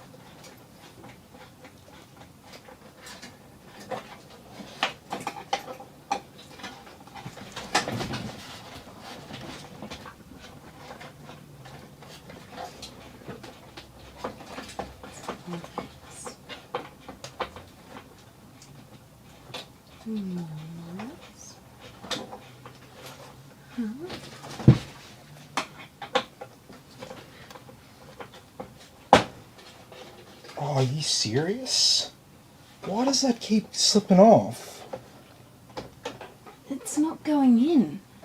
No, stop.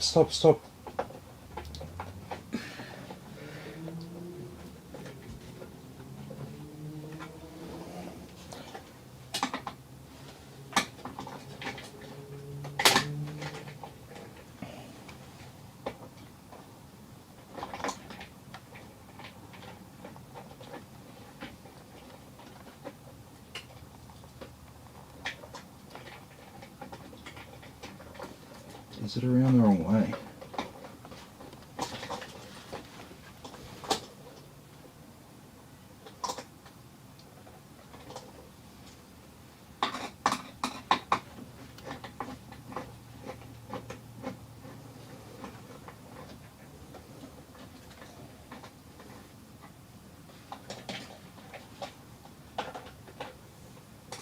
Sorry about this.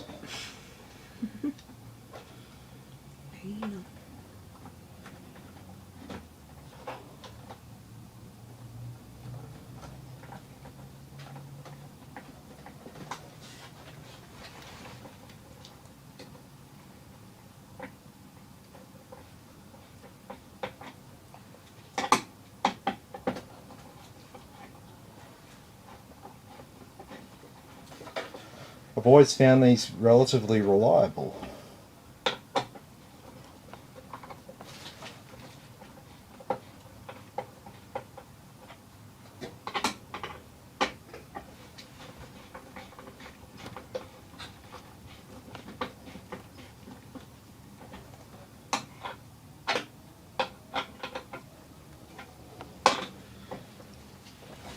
Okay, after much deliberation there, we have actually got the cooler back on the CPU.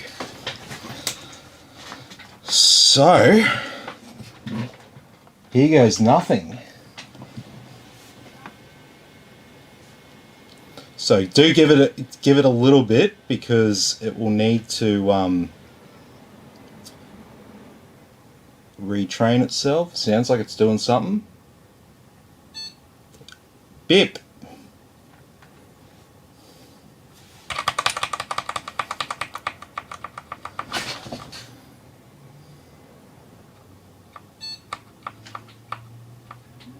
Post.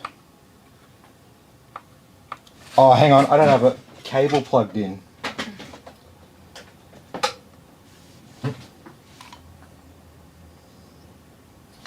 And now it won't output.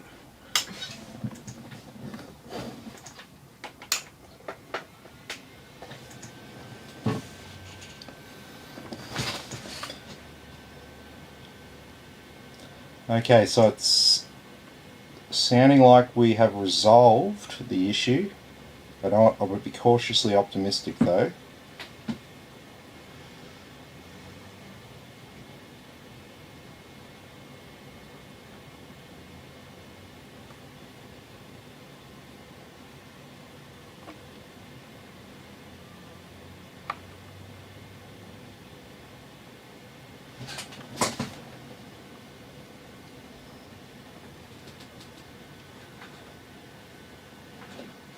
It's making a fool of me.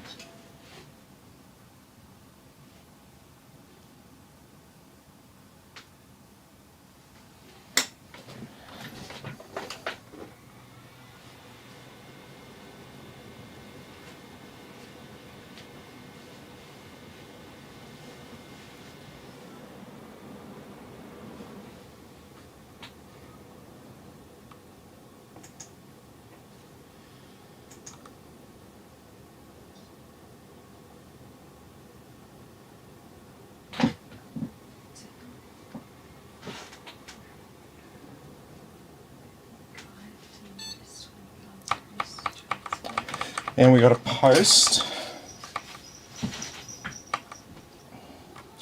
Cmos has been reset.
So it posted, restarted, then posted again.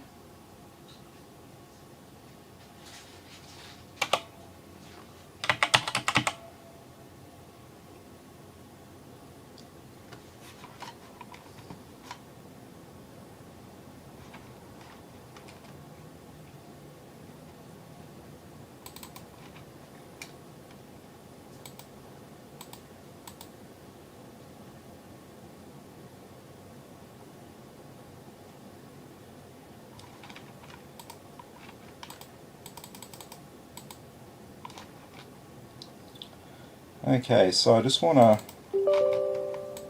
quickly evaluate the speed of that M2 slot.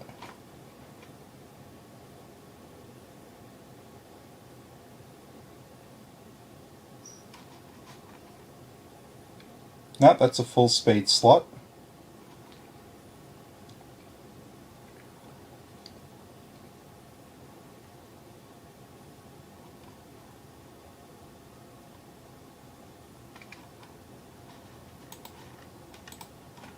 Okay.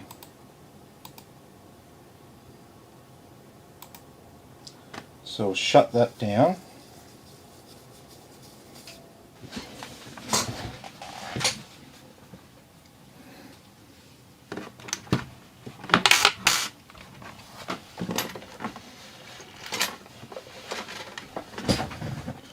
Where did my actual screwdriver go?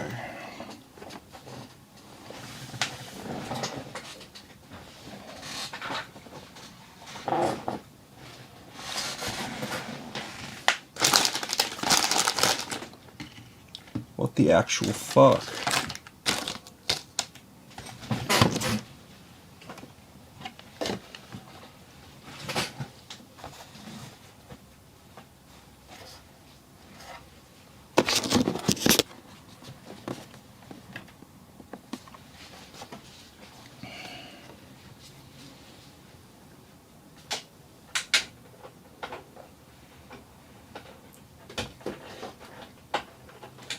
Oh.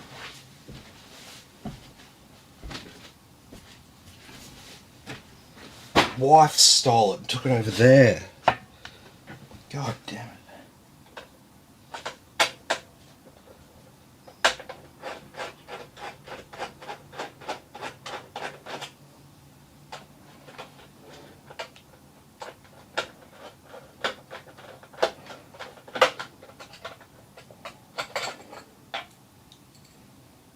Alright, yeah, so we'll use the first M2 slot here.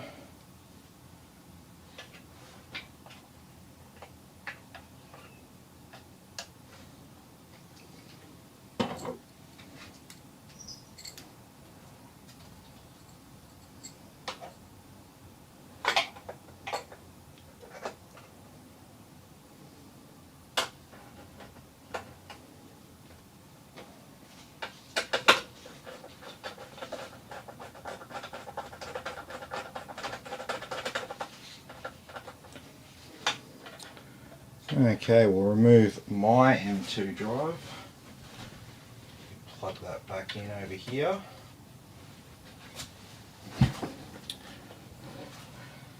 And so now we've got the original M2 drive back in.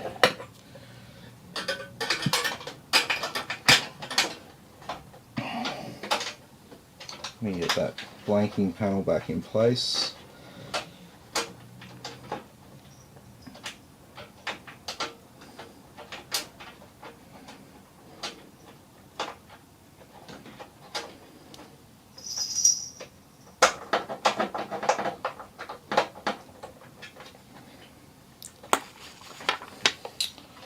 Alrighty, we're ready to try this again.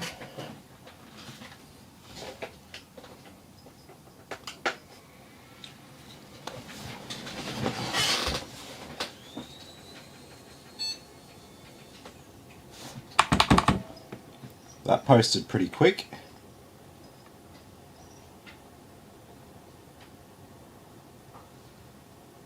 Didn't even catch it.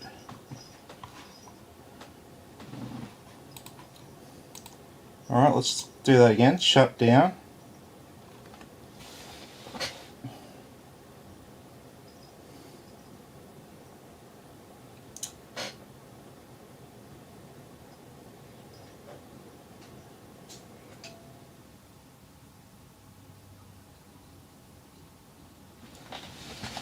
Okay, turn it off.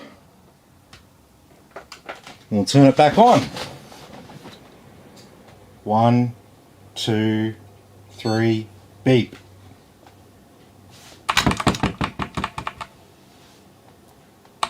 Did I make it? Yes. Okay. And XMP1, it's saving. That's a good sign. We can leave everything else at default. We've got that XMP on.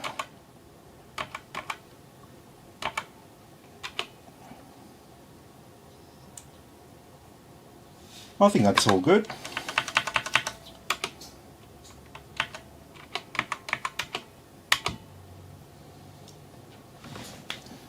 Okay.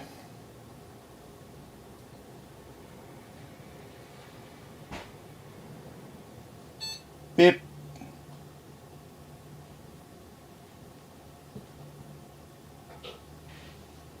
It's all very good signs.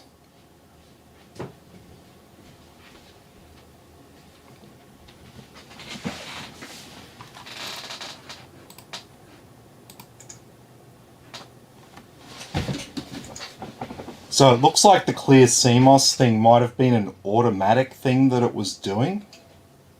It was clearing its own CMOS. Can you press the power button, babe?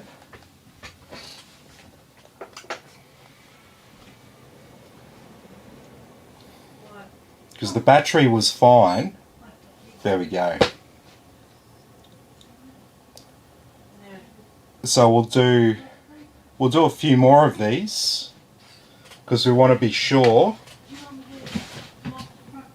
Yep.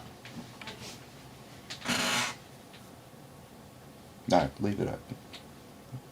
Fuck that. Okay. So this is pretty boring now. I'm just shutting it down and turning it back on. We're just doing the same thing over and over and over and over and over again to see if we can't recreate our problem.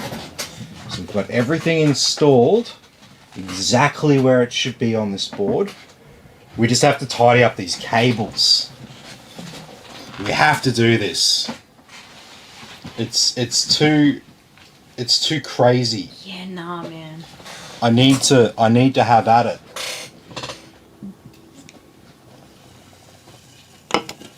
It's like a spider web.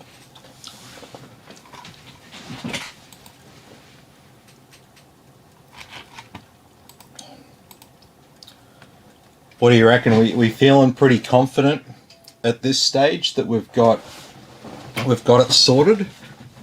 Do we put it back together?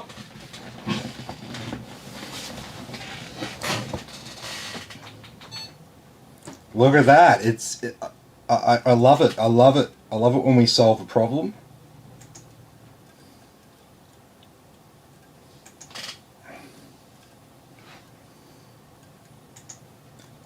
And so this is shutting down, not restarting. So the power's off.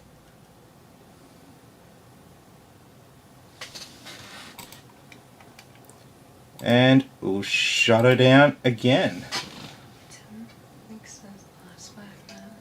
Yeah. It was just the BIOS, it seems. So it's definitely communicating with everything a lot nicer now. So, bip, look at that. Love it. So, next time when I shut it down, we're actually gonna start unplugging some stuff, and we're gonna do a quick wire up of this motherboard, just like we were doing a PC build. But it will be a little bit quicker because, yeah, everything's kind of in place.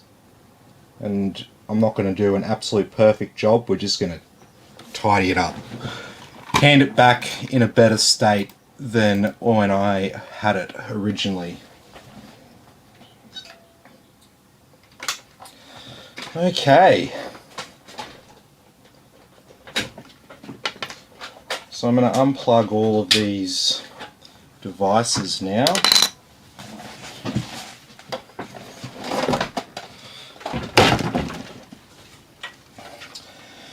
And we're going to set it up like this. So let's start by unplugging these cables. How much room for cable management do we have here? Oh, heaps. Heaps of room for cable management. What have we got up here? Can we pass that through? Oh, absolutely we can. Alright, so these are the front panel connections. Yeah, let's get rid of them. We'll put a speaker back in this because it seems a little bit temperamental. So we'll get rid of all of these. What have we got here? It's plugged into a Molex. Plug that back in. Oh god. So these can...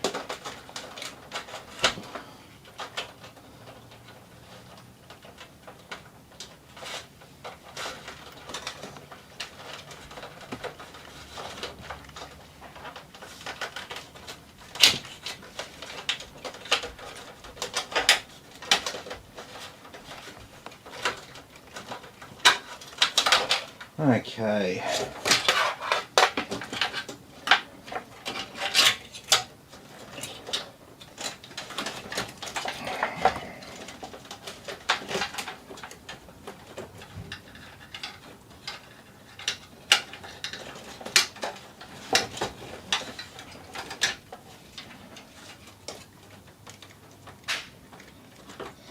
Okay. What have we got going on here?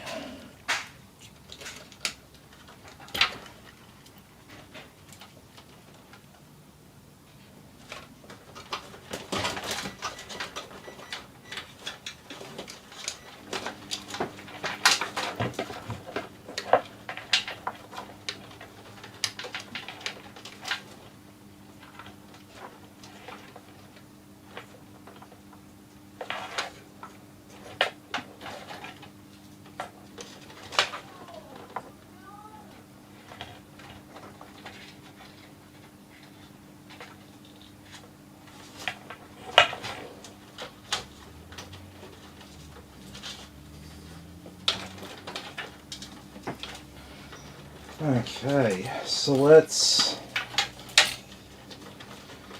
Got all these cables up the top here.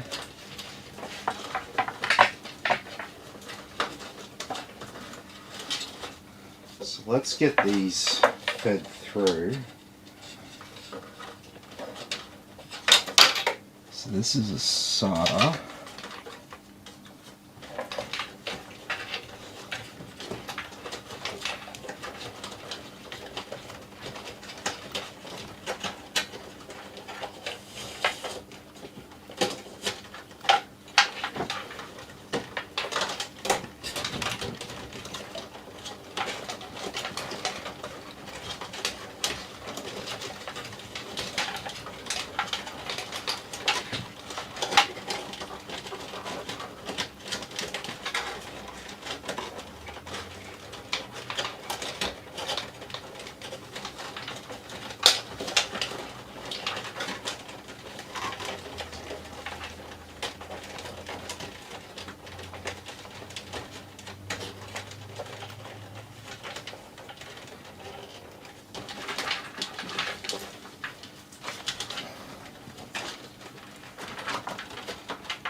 Gotta get some order going on here.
Oh.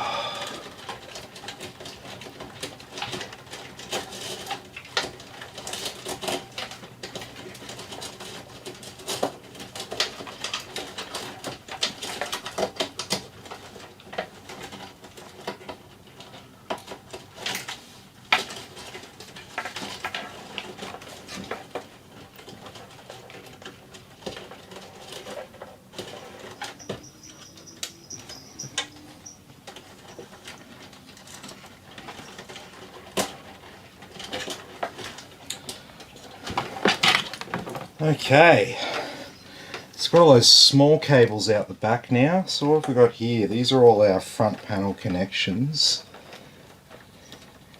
And we've got a SATA here for, we've got plenty of room in that cable. Should be able to run this out here as well.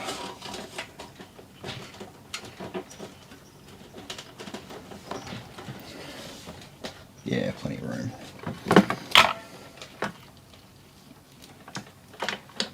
And all of these can still go out the top here.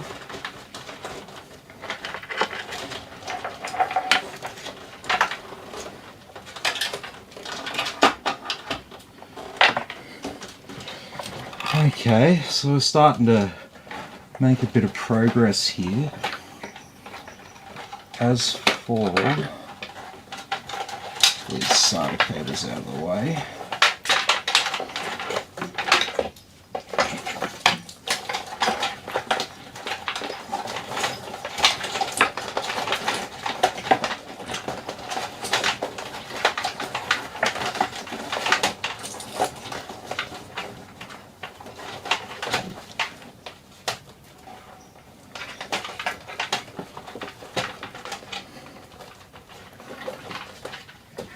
Okay, so that's looking a lot cleaner.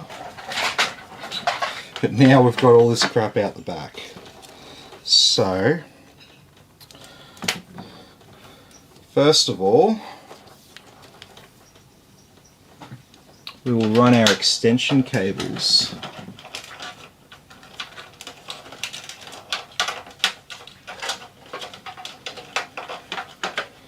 Run these out here.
Alright, so we'll just leave them out there for now, keep them out of the way.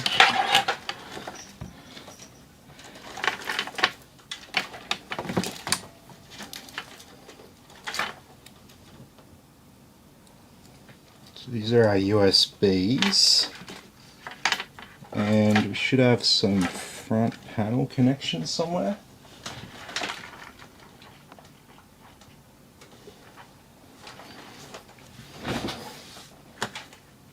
Aha.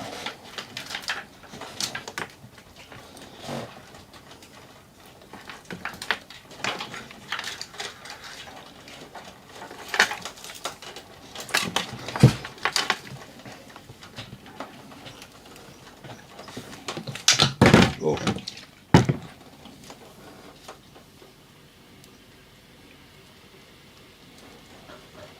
So can we get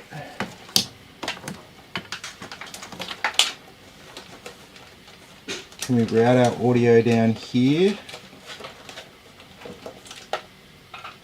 and under? No. Nope, so we'll have to go down through there. Same with these ones here. Okay.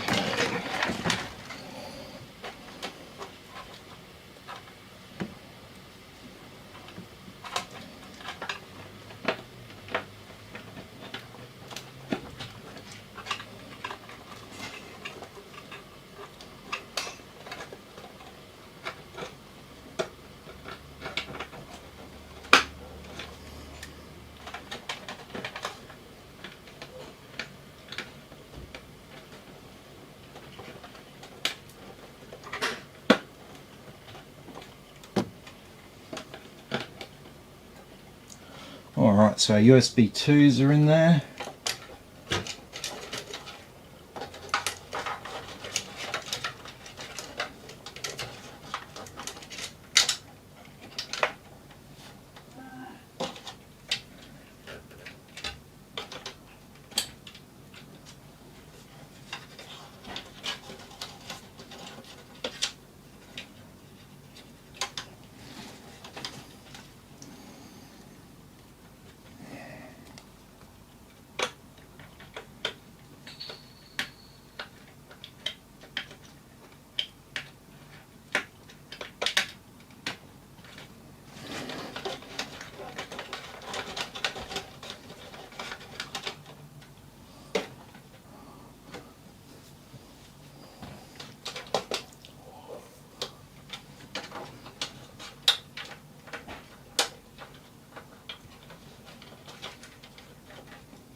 Okay.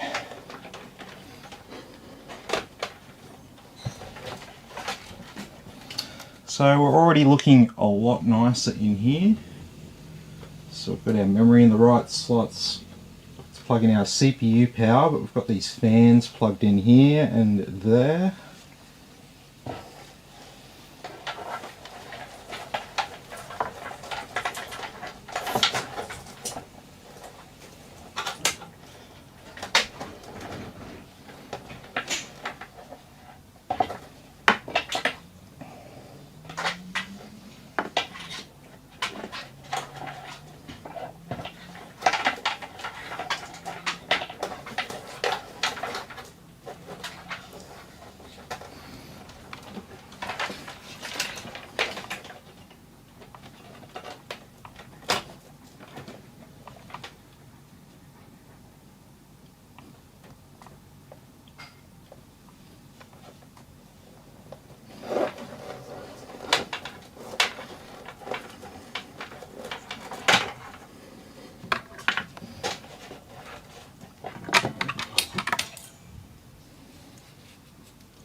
What? Oh.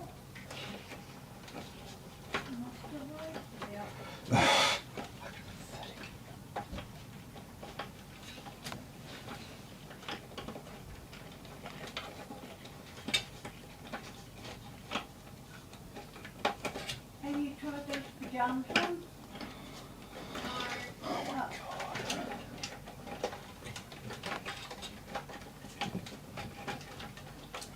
My favourite connection right here, the CPU connection.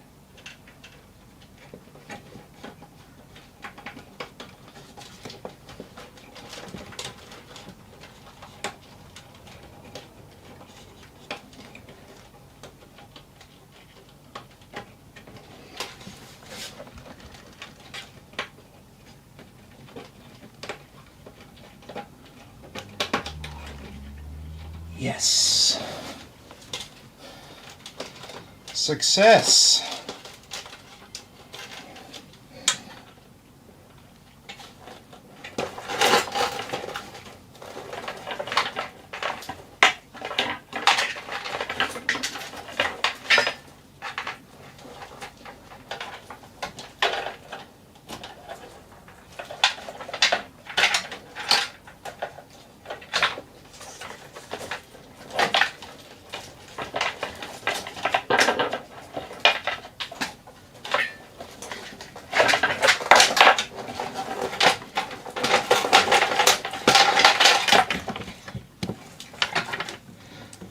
Okay, so we're going to go through, run all our cables through the same hole, give us a neater look.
Okay.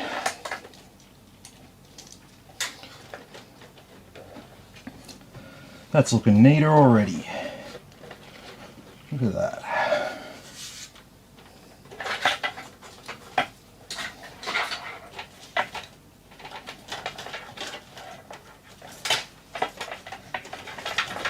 So now we've got a heap of these little cables to deal with. So separate our SATA cables.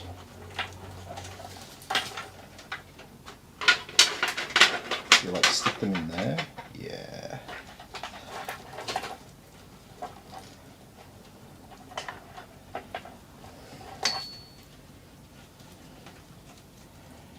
So we've got a SATA power here.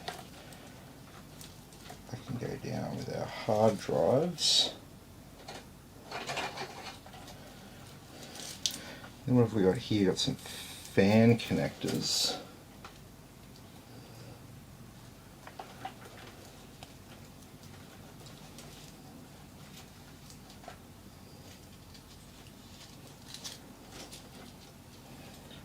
These are all fans in our front panels. We had a speaker here as well.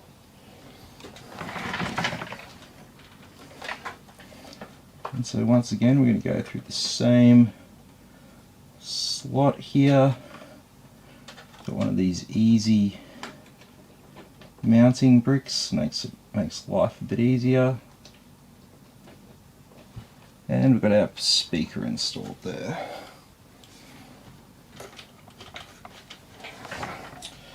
Okay.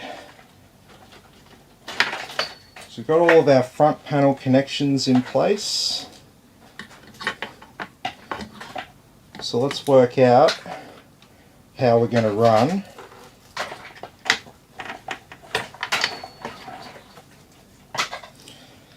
our ATX power. So we'll probably run that up here.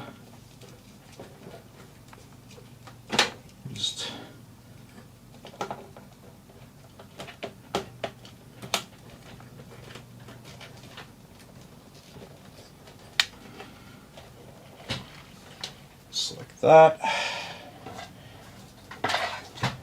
And we've got some graphics card power cables. And these can come around like that. Alrighty. Excellent. It's all coming along. And see, this didn't take too long.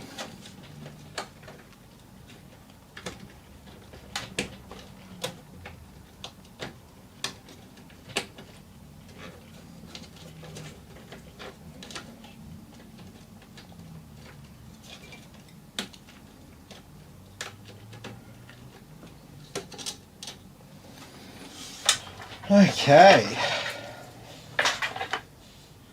So now we have some SATA cables we need to plug in.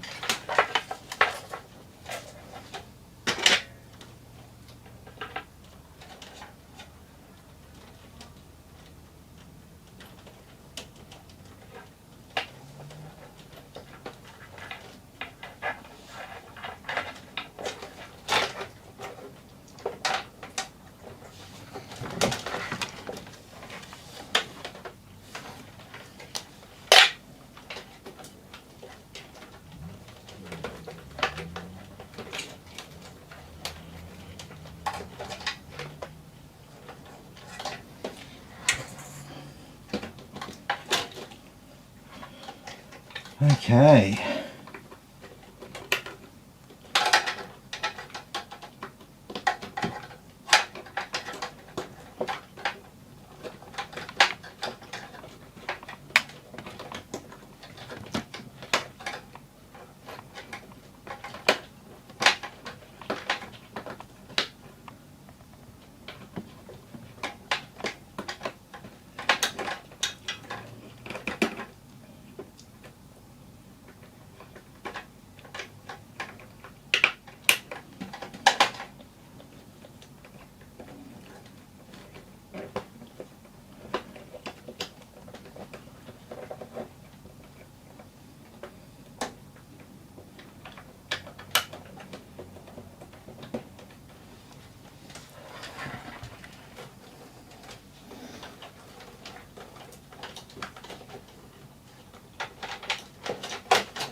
Okay, so it's some fans to plug back in.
Nearly done.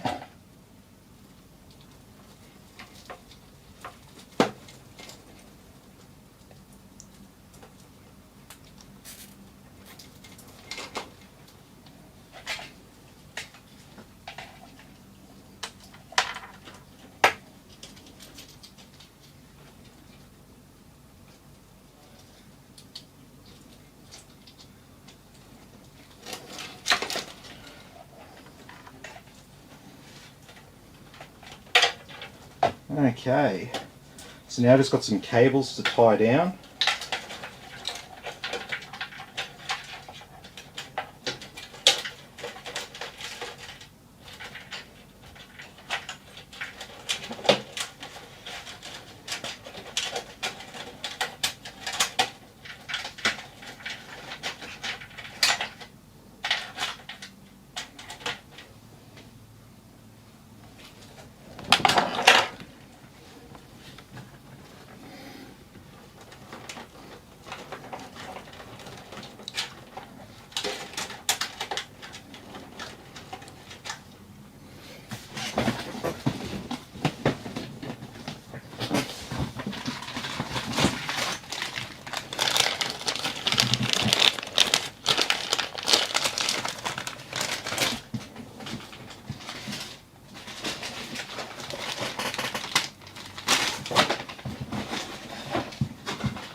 Okay, so it's obviously not going to be perfect around the back here. I never do. I don't like to tie it up that much.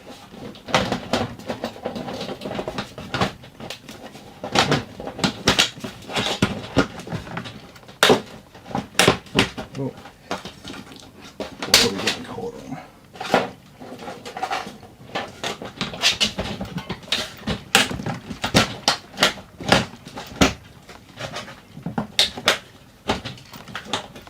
What's that getting caught on?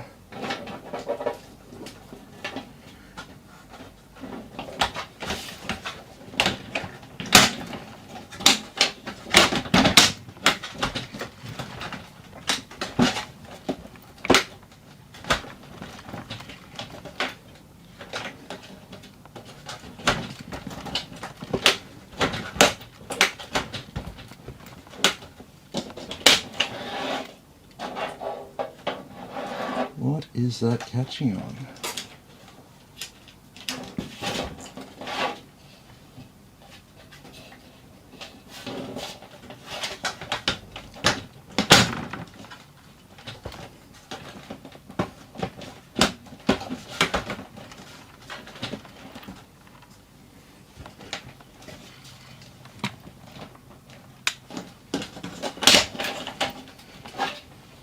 Okay, what can I do here?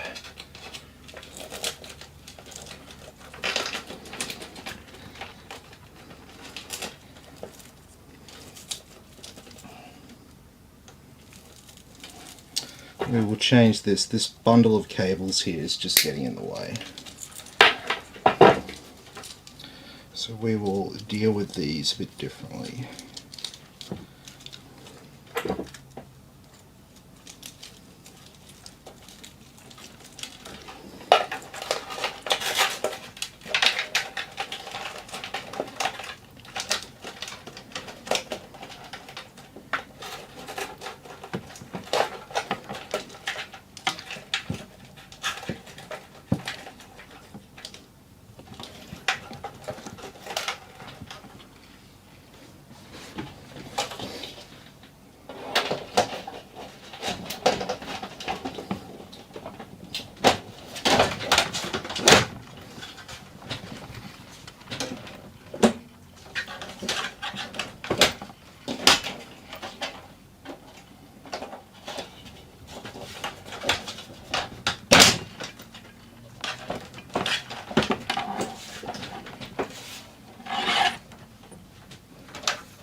This is kind of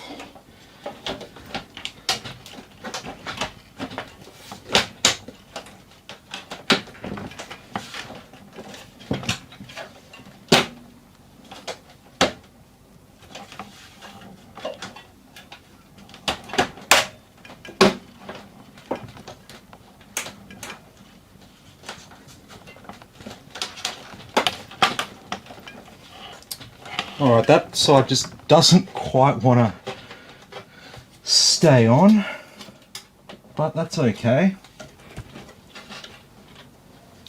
We're looking a lot neater back there.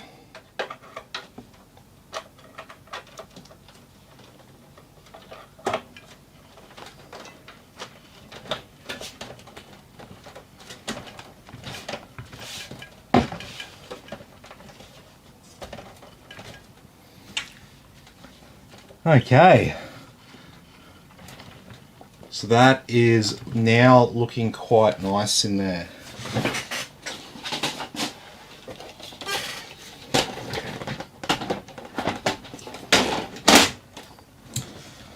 There we go. Oh, look at that. I think we need to do something about that optical drive. Looks like it should be a toolless installation, but doesn't always go that way.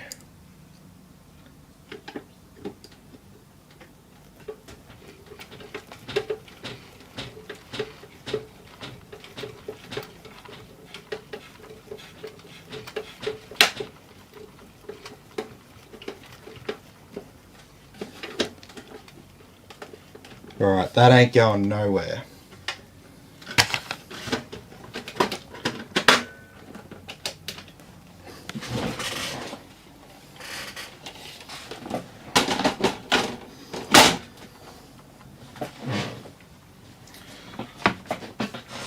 Alright, one final boot, just for good measure, just to make sure that we've solved all the problems with this particular PC.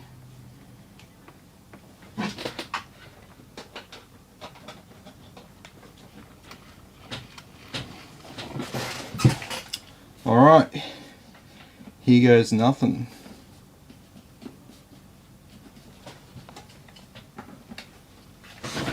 I'll turn the power supply on first.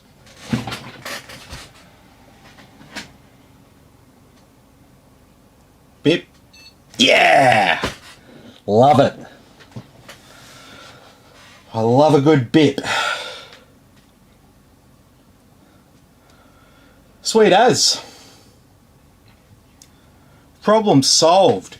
So the only other thing that we need to do on this computer, I don't have the part with me, is we're going to be adding a PCIe USB hub to add a few extra USB ports to this build. So I'll get back to the customer and find out what he wants to do, how he wants to proceed. But this is all in all a successful repair. So it's taken a couple of hours to get there, and we did redo the cabling and stuff, but all in all it's looking good. Oh, hang on. Why aren't those two fans spinning?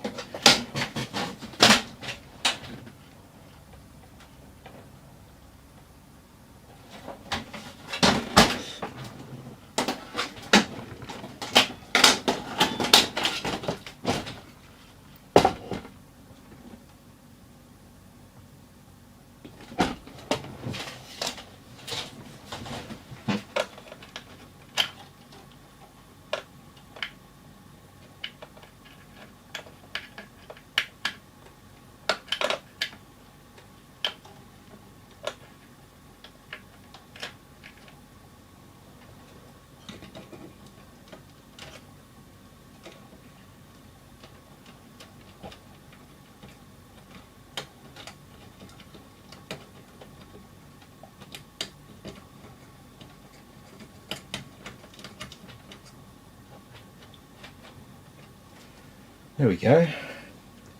Fan, fan, fan.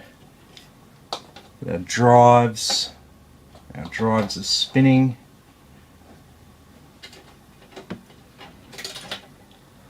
Got these, oh, these power LED switches. I remember I fed them through.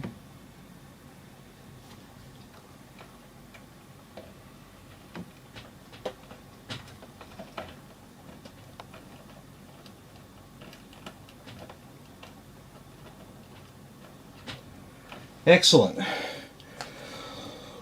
All right. Mission accomplished.